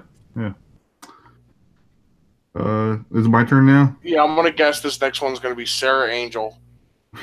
No, it's not. 7 Sarah Angel. This is a spell. It's a Stroke of Genius. Ooh, that's a good one. Oh, yeah, I love that card. I mean, the card's not really worth anything now, but when around there was the Sagas days when I was buying a lot of Urza Saga booster packs. That was like the chase card that people wanted. I mean, it was used in combination with Valerian Academy, which powered it, but that was like the win condition is to generate a bunch of mana and then stroke your opponent. So he drew his whole deck out, and that was like the first time that I was aware of that concept. You could actually get your opponent to like actually effectively mill his deck, because earlier on I'd played like with Millstone and stuff, and it just got nowhere. But when I saw that, like, oh wow, I could use Stroke of Genius to make him draw his deck, that was very appealing to me. And I also think the moment that is depicted on the card where Urza is figuring out that he can create a golem, which becomes Karn out of silver to power his like time traveling experiment. I thought that's a cool, like, iconic image that's depicted there. So the blueprints are on the background. You can see the blueprints of Karn on the background of the card image art. It's like really cool. Yeah, exactly. Yeah, that's actually, I think, to me, that's the coolest part of the Stroke of Genius is the flavor. Mm-hmm. And yeah, I think there's going to be a similar card to Stroke of Genius on Jacob's list, but Okay. We'll see. All right, so now we're up to number 6. Yeah, I know what you're thinking, and I actually didn't choose that card. Surprisingly, what? No way. I did not. It's a good card. I'll see if I got it right when we're done. Okay. I'll start with number 6. So my number 6 is Gristlebrand. Cool. Because he is a badass demon, banned in EDH because he's just so good, played in Legacy because he's just so good. I draft him in Cube because he's so good. Because you know what that card says? It says all 7 cards. You know what makes that card better? Cantrip plus one other card. No. Gristlebrand should just say draws a card when it comes into play. That'd be awesome. But draw 7 cards. But, draw a card. Oh man, Gristlebrand is so good, dude. It's just like it's just like such a perfect card. Innistrad was such a great set. Yeah. I know he was an Avacyn Restore, but it's such a great block, and just a great card. I just try to explain to people, like, oh, dude, it's so expensive. Like, why would you want to play? Like, I try to explain to like people who like don't understand how powerful that card is, and I'm just like, it's set. Like, all right, so on the card it says draw 7 cards. That's all you need to know. That's all you need to know. You know what that translates into? If this resolves, you win the game. Basically. The cards. Oh man, so if you cheat this into play and it resolves, you win the game. Yeah. All right. Gristlebrand's cool. He's cool. I will say though, like, out of all the story-wise, out of all the demons that Liliana had to fight, he was like his in card form. He's clearly the most powerful. And it's weird that they printed him first, and then they printed the other demons, and they all suck by comparison. Yeah, all the other demons are poopy, and like this guy, the one in this block is supposed to be like the big bad, like he's supposed to be the big bad guy in Dominaria, this Bells and Lock guy. Yeah. And his card sucks. His card does suck. Yeah. I don't know, man. All right, Jacob, what's your 6? Oh, 6. Birds of Paradise, simply for nostalgia reasons and for the fact that it's classic. I mean, I think that there's no more classical relationship in Magic than turn 1 Birds of Paradise, turn 1 Vulture Bird. I'm actually very surprised you chose Birds of Paradise.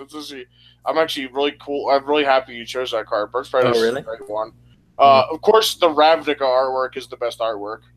Yes, I agree. I liked that one the most. I like there's a BioBox promo artwork done by Therese Nielsen. That one's good too. I think that one's pretty good, but it's only in foil, so it's not my thing. But artwork-wise, I like that one. Yeah, I actually went out of my way to get 4 of the Ravnicas, Mike. Oh, okay, that's good.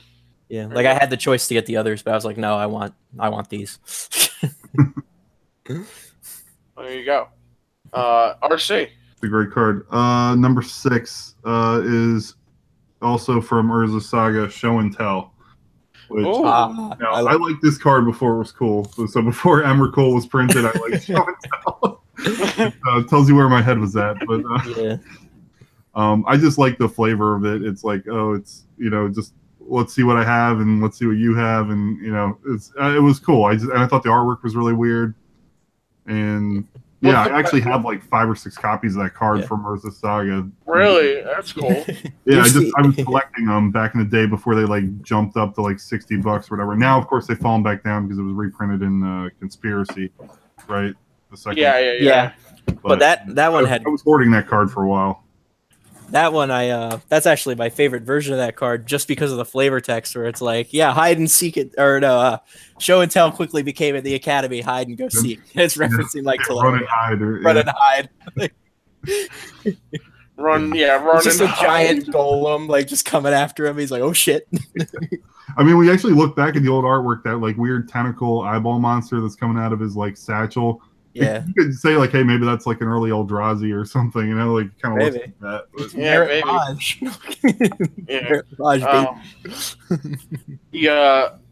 But... What's the best thing you ever put into play with show and tell, RC? Well, probably like Leviathan or something like, or Polar Kraken.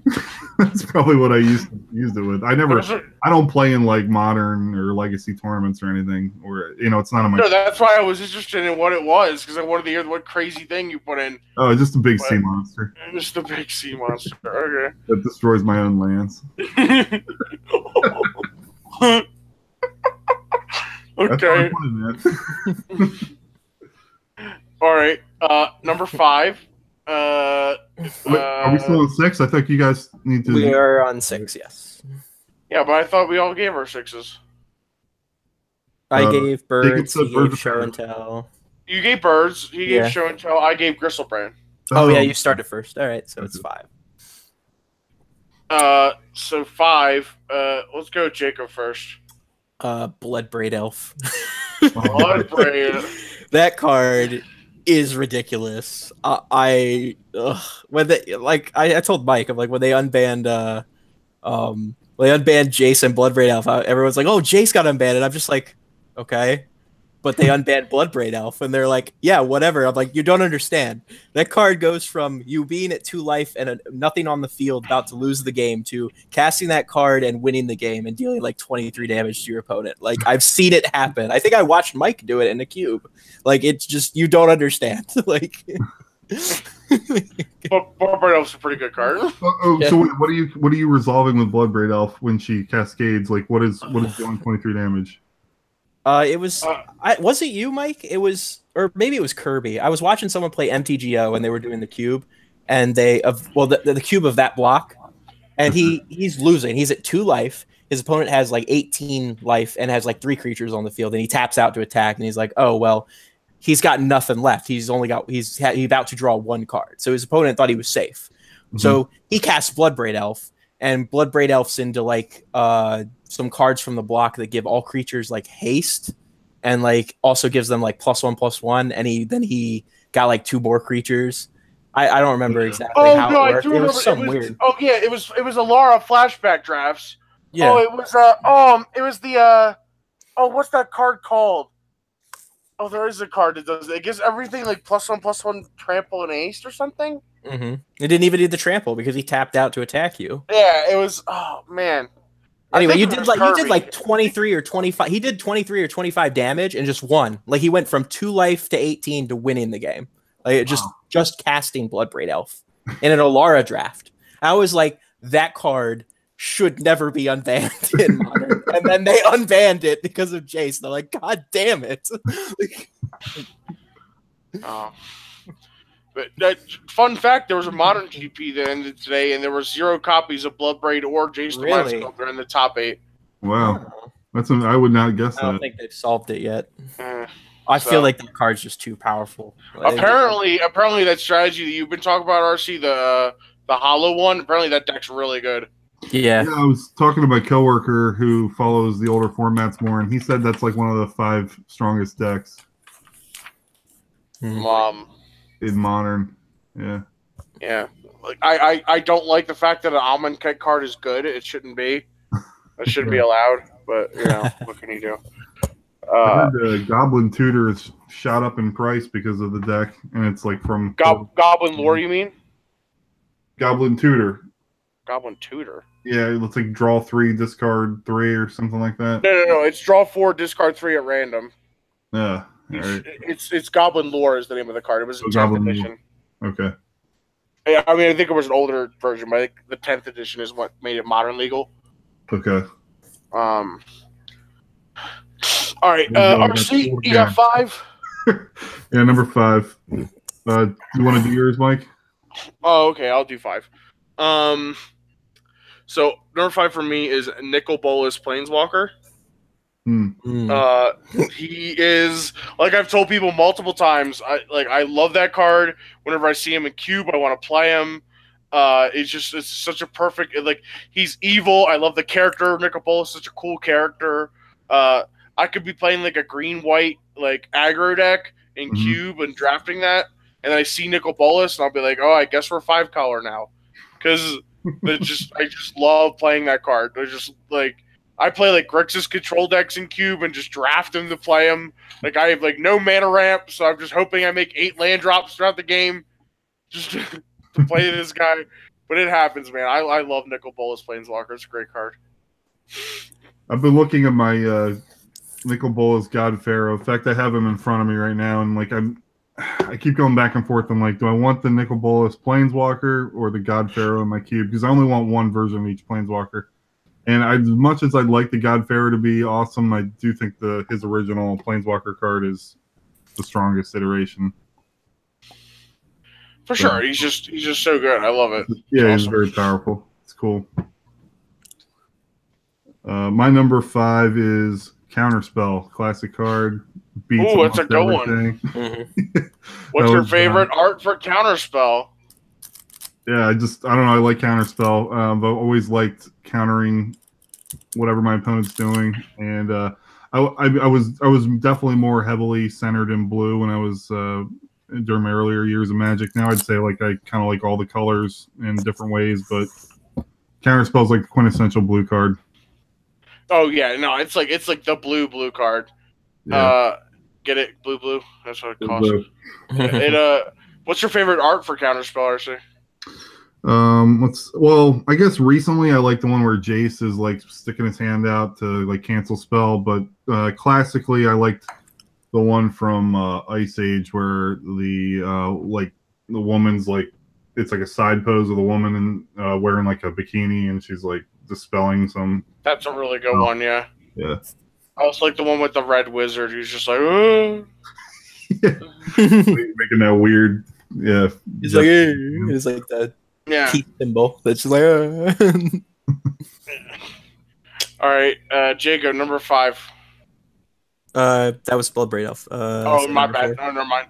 All right, so we're on number 4 then. So my number 4 would probably be Electrolyze. That's a good one. I've just had so many good plays. I think I even did that against you. You were playing Infect, and I was playing red, white, blue. You gave me your red, white, blue control. There was Kirby's, and I electrolyzed 2 of your like guys, and you scooped. You just immediately scooped because it was a 0-for-1. It was 0 for 2. It was 0 for 2.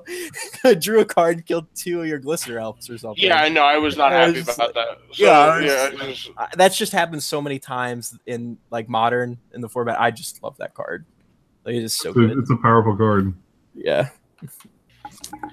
All right, so for me, number 4 is a card I choose literally only for its art, but I love the art. So it's my favorite Magic art of all time.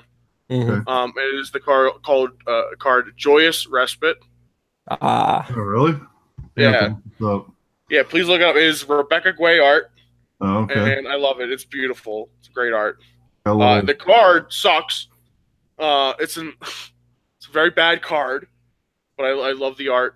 And a lot of my screen names. So if you ever find me on, if you ever see someone on a social media and their name is Joyous Respite, it's probably me. Mm-hmm. So like I said, like that. I don't have much to say about the card other than I love the art. It's cool. I wish there was a playmat of it. I'd own it immediately. All right, so I see flowers, insects, and water. Yeah, it's great. Like all you need to terraform a planet are those 3 things. Bees. Yeah, you hate bees, but also just a card that has bugs on it. That could be bees, or maybe they're. What do you mean? Oh no, those aren't bees. But I was saying you need butterflies. bees. Yeah.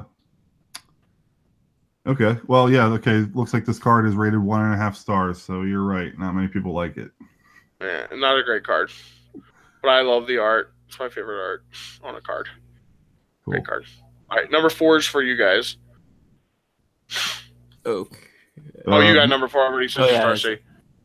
Yeah, I could go. My number 4 is Nantuko Cultivator, which is probably a pretty obscure card from Torment. Costs 4. It's a 2/2 green creature, insect wizard, I think, or insect druid. Mm-hmm. And he, when he enters the battlefield, you can discard any number of land cards from your hand and draw a card for each card discarded. And he gets a 1/1 counter for each land you discarded. So during that time, Odyssey block, I entered the Junior Super Series at the local game store, and I was playing a mono green deck that was, I mean, this was the time that like Psychotog and Circular Logic and Wild Mongrel were like ruling the format.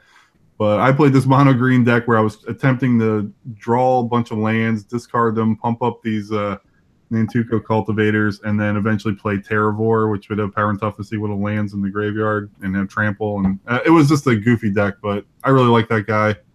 And he was like one of the first like cool cards that I played in a tournament. That's awesome. Yeah, that card sounds great. I like that card. Yeah, it's different. You got to craft your deck around it. Like I had Rites of Spring, which let me go through my deck for lands and put them in my hand so that when I cast the cultivator, I could discard them. So yeah, that was my number 4. How about yours, Jacob?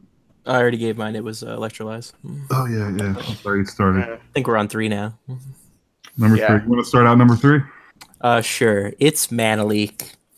Okay. Mike's probably gonna hate me for this, but I like Mana Leak because I feel like when you brought up Counterspell, I feel like Counterspell is just like they'll never like unban it because they think it's too good or whatever. But Mana Leak, I feel like it's not even banned in Modern. They won't even. Yeah, it's just printed. They'll never print it again. They'll never print it again because they think it's. But Mana Leak is like, I guess you could get as close to having like in the early game, like if they don't have a counter spell, then your counter, like it's on turn 2, they try to cast something. It's like, okay, Mana Leak. It's basically says just counters target spell when it's that early in the game. And then late game, I mean, it sucks. Like you draw Mana Leak, you feel bad.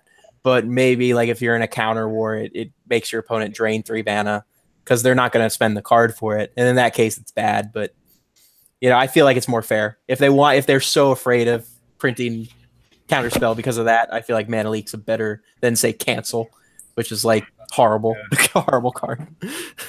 Yeah, it's like you had one colorless mana to or one generic mana to the greatest Counterspell of all time. And it makes it like awful, Yeah. Instead of just making Mana Leak, which I think is a better. Yeah. For sure. I'll go to number 3. So number 3 for me is Elvish Visionary. Really probably not high on your list. Okay. What? Oh yeah, no Elvish. Okay, so if you know, I'm really into elves. They're my favorite tribe in Magic. I love playing green. And Elvish Visionary is my favorite elf card. My favorite art is the F&M promo. It's I love that. Oh yeah, I remember that. That was good. Elvish Visionary is such a good card. It's such a perfect Magic card in my opinion. Like it's cost, effect, flavor, what it does is like all like in sync, like 10 out of 10 for me. And I just really love that card. I also just love playing it in Legacy Elves where I can combo Wirewood Symbiote, where you block with it and then bounce to your hand before damage is dealt, and then you just get to play it again. You just keep doing that. It's great. I'm looking at the F&M promo artwork. It is pretty good. Obviously, it's in foil, so you wouldn't like it, but it's good. Oh, but the artwork's good. Yeah. And RC, what's your number 3? My number 3 is Sliver Queen, the Oh, really? I would have never guessed that. I never thought you were into slivers. Oh yeah, during Wrath Cycle block, I really liked I was trying to collect. I did collect all the slivers that were printed during that time. I didn't collect them when it was later in Oteria, like Odyssey block area, where they had the more updated slivers. I never got any of those guys, like from Legions and Scourge and stuff. I never got collected those, but the early Wrath Cycle ones, I always collected those. And when Stronghold came around and the mythical Sliver Queen was printed, I was like, man, I have to have her. So I do have like a play set that I collected from back when I was younger. And I just think she's really cool, like flavor wise. I don't really know where she stands in the story. I know that like the Evankar of Wrath, Volrath had the Sliver Queen somewhere in the Stronghold. I don't know if he like willingly brought her there, or if she just showed up or whatever. But I'd like to learn more about that, because the slivers they're a weird like species of organism. Mm-hmm. And it's cool that she's like the brood mother. She kind of like reminds me of like in the Ridley Scott Alien universe. She's almost like that type of thing, like the queen alien kind of, yeah, that's the imagery I get out of it. It's cool. No, it's definitely a Sliver Queen is. I think it's the best legendary sliver in my opinion. Yeah, see, I actually thought maybe the one that makes all your slivers indestructible, he might be better, but I don't know. Mm-hmm. The Hive Lord, is that the Hive Lord? Sliver Hive Lord. I think it was a real flavor mistake. I don't think they should have ever made a 5-color sliver that's better than Sliver Queen. Mm-hmm. Yeah. See, I still think Sliver Queen's better, but that's just my opinion, I guess. Okay. But anyway, let's see. Okay, so that was all our number 3s, right? Mm-hmm. Yeah. So we're down to number 2.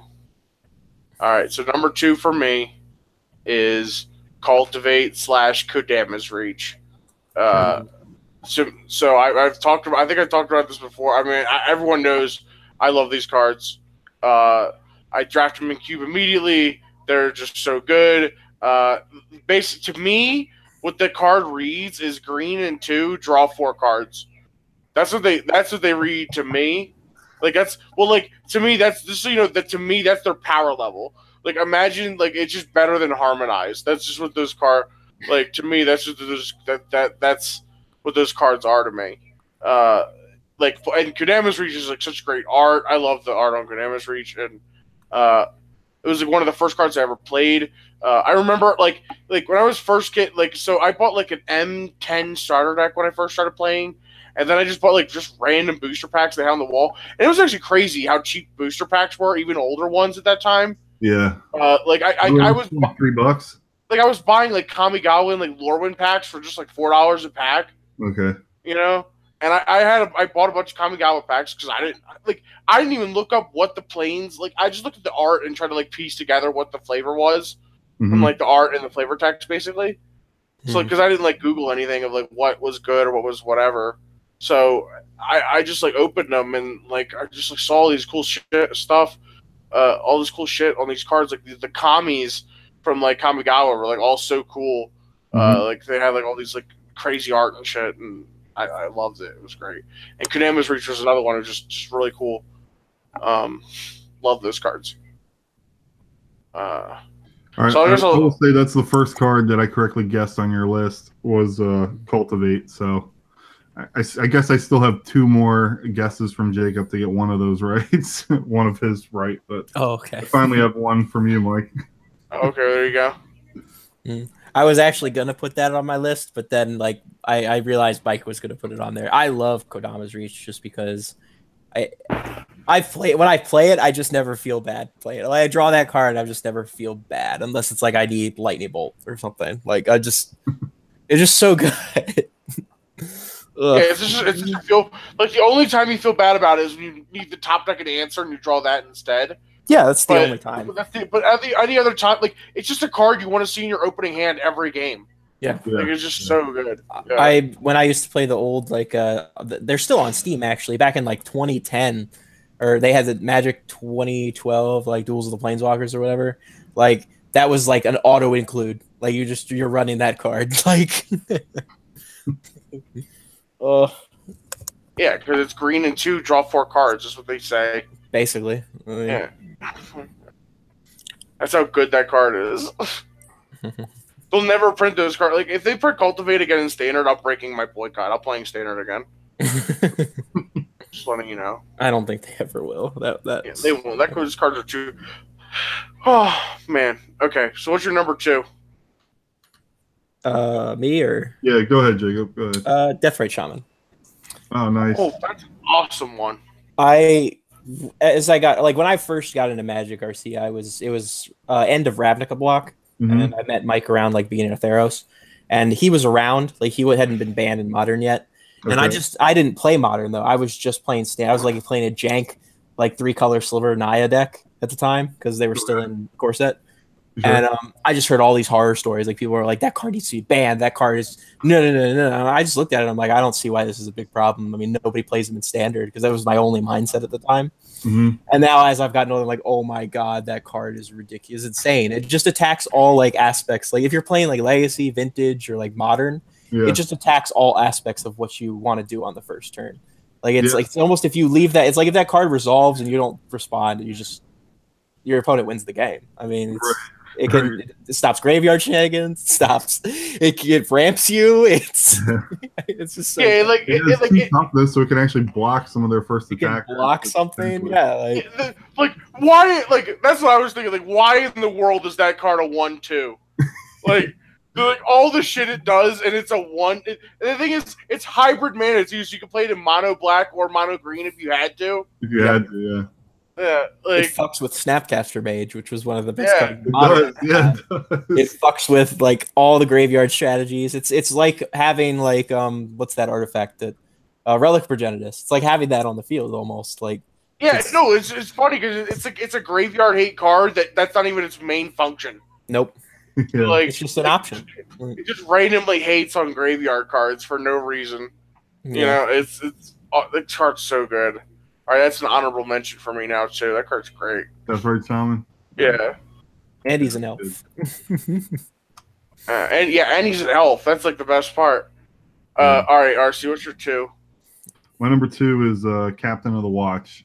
Very similar to Geist Honored Monk, but I as you can tell from a lot of the cards I've talked about earlier, a lot of them come from the older days of Magic. I guess I was more emotionally invested in the game, and I kind of felt like they were it just wasn't so interesting. As they got into the later sets, Invasion Block and that type of stuff, I wasn't really into it.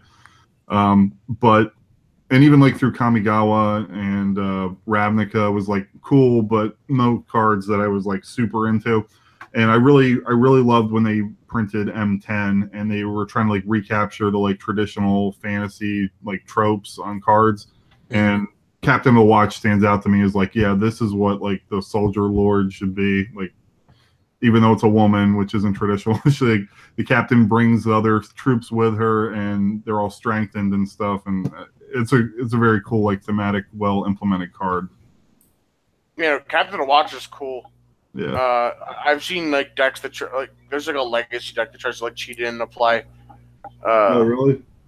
Well, not really. You can make anything a legacy deck because there's a legacy strategy called Stompy, which is basically you play the soul lands to try and play Chalice of the Void on turn 1. Okay. Basically, and so you're just trying to lock people out with Chalice of the Void. So basically, at that point, you can just make anything your win condition. So one of the versions is Captain of Watch was the win condition. Weird. Yeah. So I've seen a werewolf version of that deck. It's really just add soul lands and Chalice of the Void into a deck, and then you could just make whatever you want the rest of the deck. It doesn't matter. Just as long as it can kill the opponent. That's cool. Yeah. Oh, as long as it doesn't cost 1 mana, I guess. Yeah. All right, so what's your number 2, Mike? What's my number 2? My number 2 was Kodama's Reach. Oh, was it? Yeah, we're number right. Yeah. We're number 1 now. All right. I mean, there's one more slot left to get Jacob to get the card on Jacob's list. Oh no. All right, so what do you think it is? Do you want me to guess before you say it? I guess. Well, right. My best hope, based on what I wrote down, is Brainstorm. No, you were close. Like, it does do 3 of something for 1. Oh, okay. But it's Lightning Bolt. Okay, all right. Oh, I love that card. There's so many times where I'm just like, can I play this card? Like, I'm like trying to brew a deck, and I'm like, can I splash red? Yes. All right, we're playing Lightning Bolt. Like, I was trying to explain to my sister why Lightning Bolt's better than Lightning Strike. This was like when she first started, and she's like, but they both do the same thing. I'm like, yeah, but it costs less. And she's like, okay, I get that. But I'm like, you can't explain to someone like just the huge difference it just makes. It's how much that matters. Yeah, I was trying to explain to them like why the fetch lands are like cheaper than like the one that just like Evolving Wilds, and they're like, but they do the same thing. I'm like, no, they don't. You don't understand. One's tapped, one's not, and one's tapped, one's not, and one can go get like any of anything. Like subtype. Yeah. And that's how I just feel like Lightning Bolt. It's just so it's uniquely red. It uniquely does what red wants to do, and it's so powerful that they had to create a fixed version. But I feel like the original was already okay. Yes. Yeah.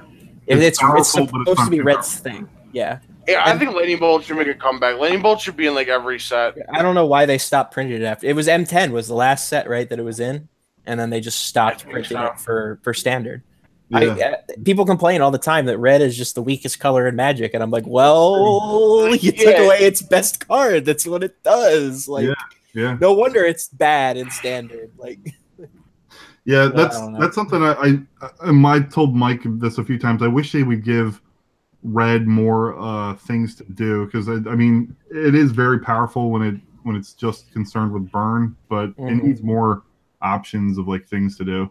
Yeah, I think the randomosity, the idea of the randomosity, like so many cards in red are random, or like it's like Goblin Rummager or something, which is just the opposite of Merfolk Looter. It's like but you have to discard the card before you draw it. It's already worse, just period. Yeah. It's just that it's in red now, so you don't have to splash blue when you could just splash blue anyway to play Merfolk Looter if you really wanted to. Like, like. They need to stop doing that, and they need to be trying to find new ways to make red. Like, what was it?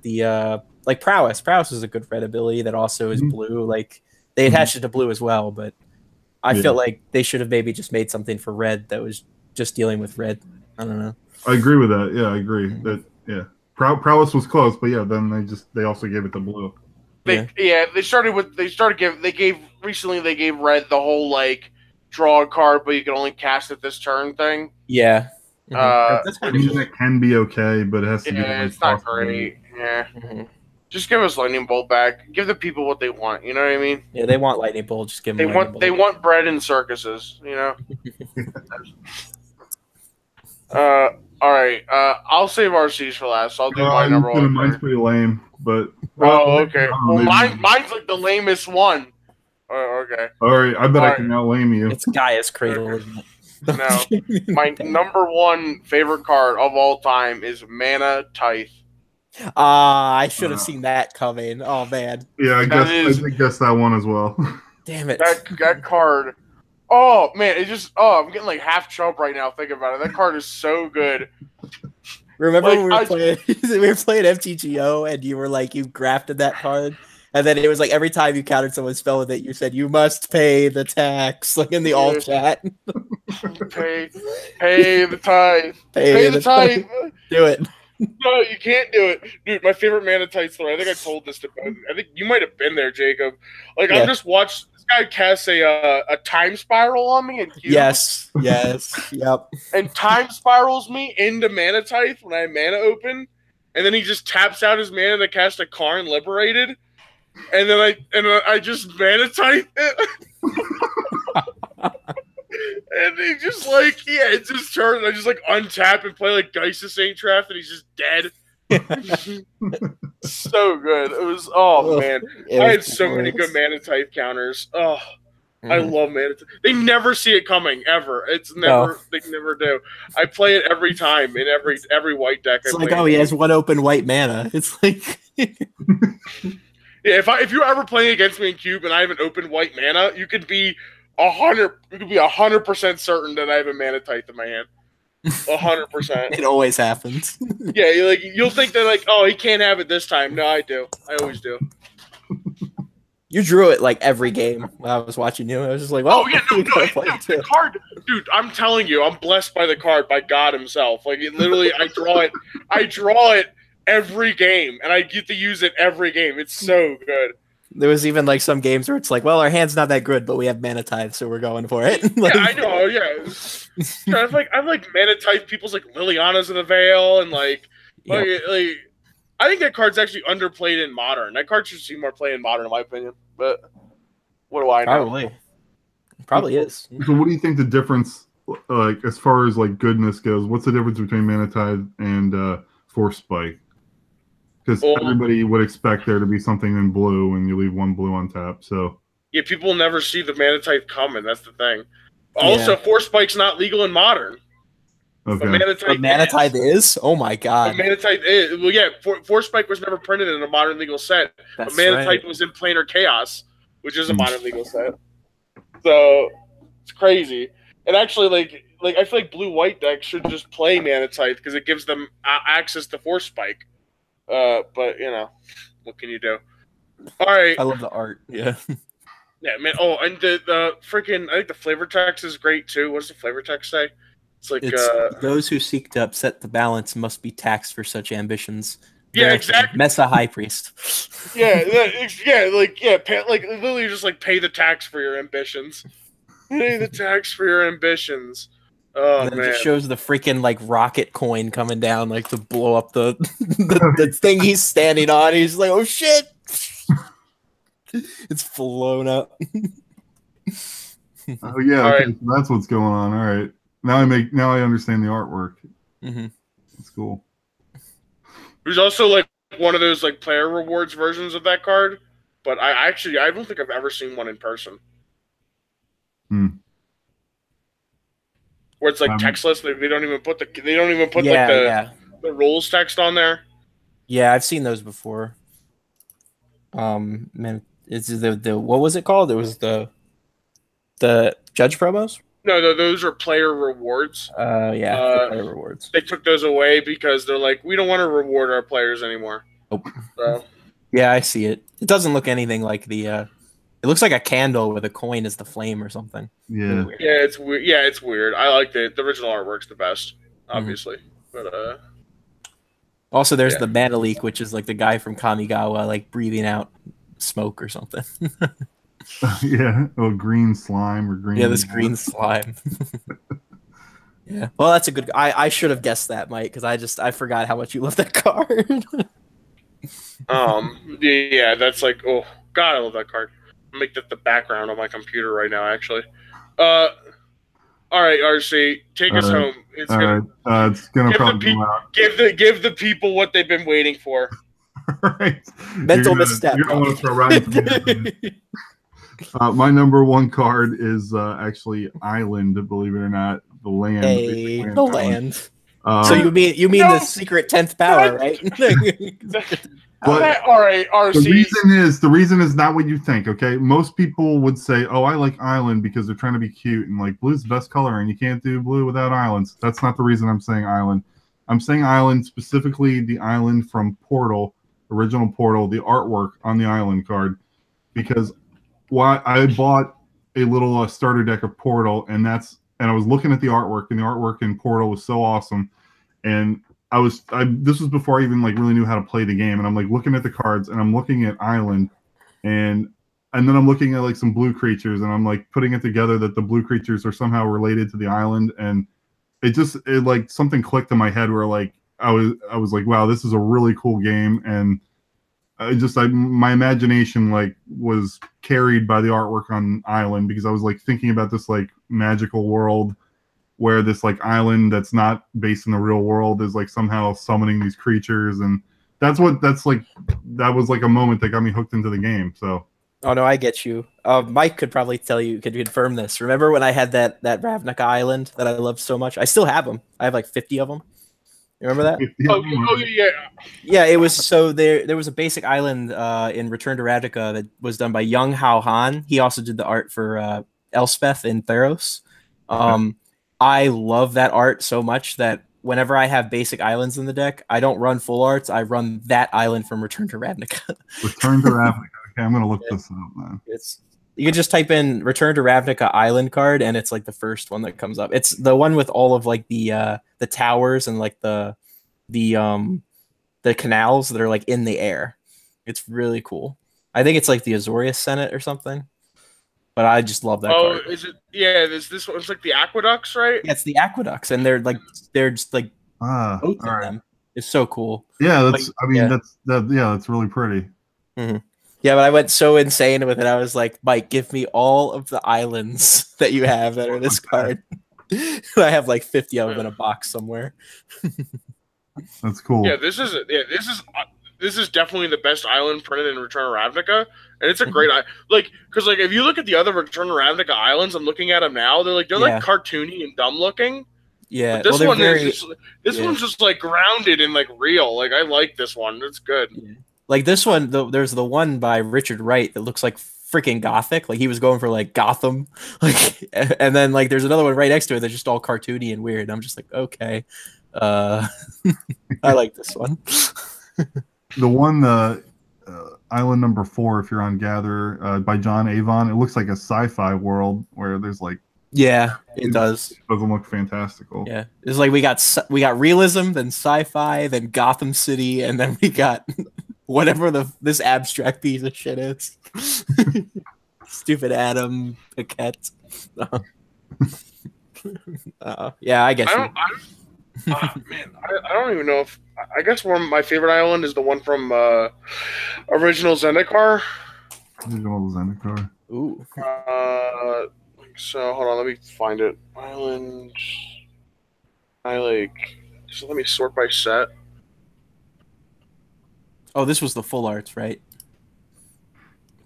Yeah. So all of them have hedrons in the artwork. Yeah, but there was one. Hold on, let me get to. Zendikar. There's the bowl. Yeah, the bowl. That's like a famous one that most people like. It's not the bowl one though. Hold on. The one where the sky's like really, really blue. Could be. Hold on. The one where there's a twister. There's like a twister. I think. Oh no, yeah, it's the lightning one. The lightning one. Lightning one. I think it's the. There's lightning in the background, and then there's like a twister or something like coming up from the water. Yeah, hold on. Zendikar.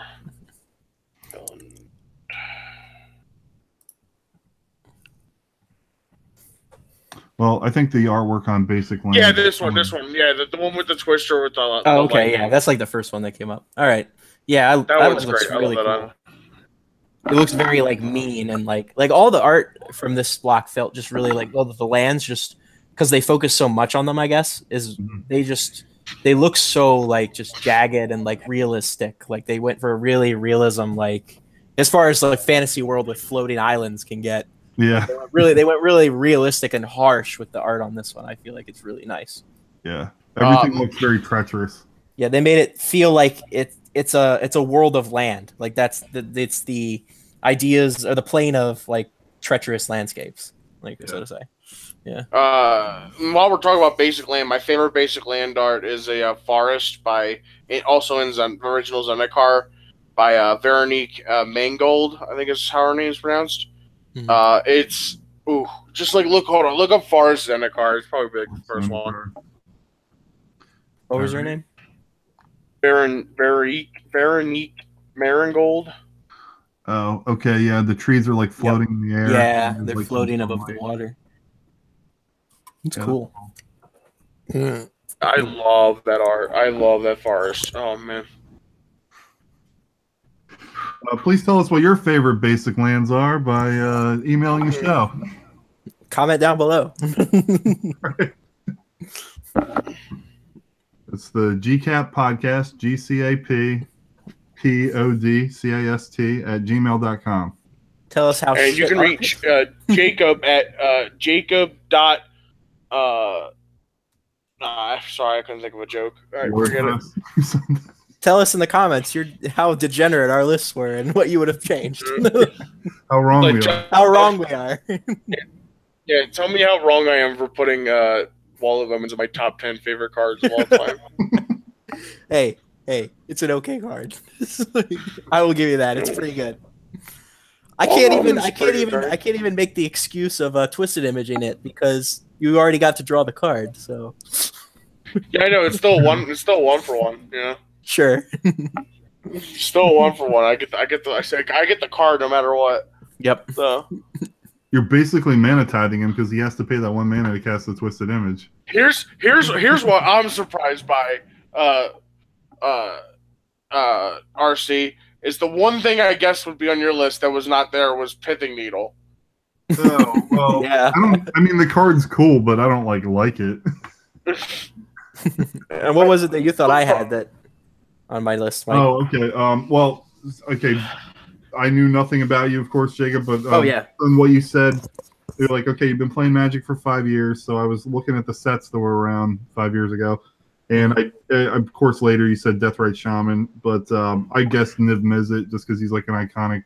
I do like him, but I don't think his card's great. I think it's great for the flavor text of old Niv Mizzet, where you flip it 90 degrees, it says Niv Mizzet. Yeah. And then you said like you like lockdown cards, so I put like Smokestack, Ebony Owl, Netsuko, Ensnaring Bridge. Oh, I love Ensnaring Bridge. Yeah. I meant lockdown as in like it's slowly like you sort of like with Twisted Image, like how Mike said, like you basically time walk your opponent. It's like you're slowly getting like the advantage, like you're getting a card more than them, or you're countering 2 things at once, like that kind of thing. Sure. Like you kill it. Like a great example is like in draft all the time. One of the greatest feelings ever is killing a creature when they try to buff it, because it's like they lose both cards, and it's like, oh, that's bad. Yeah, I can't believe, Jacob, that Sphinx's Revelation was it's an okay card, but while I thought about it, I was like, but I love ever since I in that one commander game skull cracked and then casted Notion Thief on the stack when somebody played that card, I've just never looked at it the same way again. I mean, it's still a great card. I like it, but Notion Thief, I love that card. That's an honorable mention for me. Notion Thief is a great card. I mean, I literally said, like, because when I ran the Esper deck, I had one Notion Thief in the sideboard, and it was just like I was playing against Blue White Control, they played that card, and I used Notion Thief, and then just protected it with counter spells. Notion Thief is always the biggest blowout ever.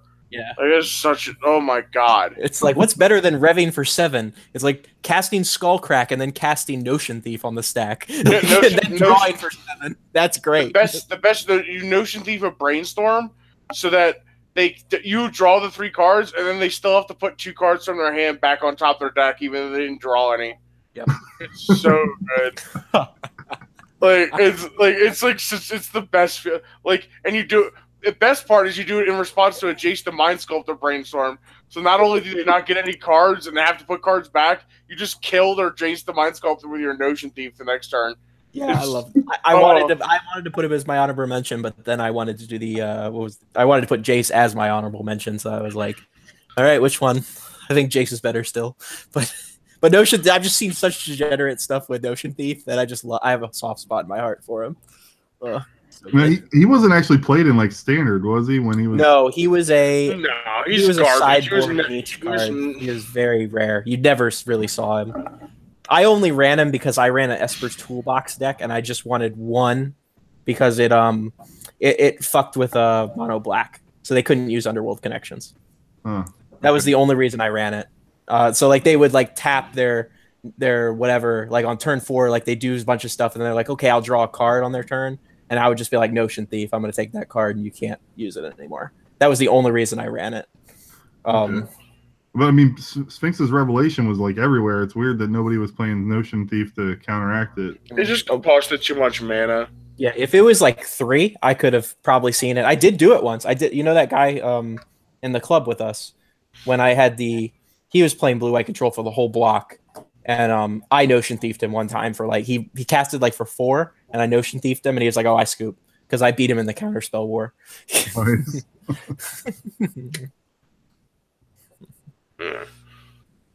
All right. Well, I guess we're kind of we're puttering out here. Yeah. So leave us a comment. This episode's probably gonna be 3 hours long. It'll probably take me like I'm gonna guess like 3 weeks to like listen to this and put the things in. the timestamp. So I don't know when you guys are going to hear this episode, but hey, it was pretty good. Also, to the people that I promised we were doing a non-Magic focused episode this week, fuck you, I guess. I don't know. Well, the first hour we talked about like Teen Titans and immigration and that type of stuff. So. Yeah, I know we did do that, but then we talked for like an hour and a half about Magic. So yeah, it's okay. No, this is a good episode, and thank you, Jacob, for coming on. Yeah, thank you. Oh Jacob. Yeah, anytime. Being our first guest, I will definitely invite you back on. You were a delight. I agree. Yeah, I really liked how you and RC were like having a conversation. I just got to listen for a little bit. Because I always feel like I talk too much, so I'm glad we had more people to bounce off of.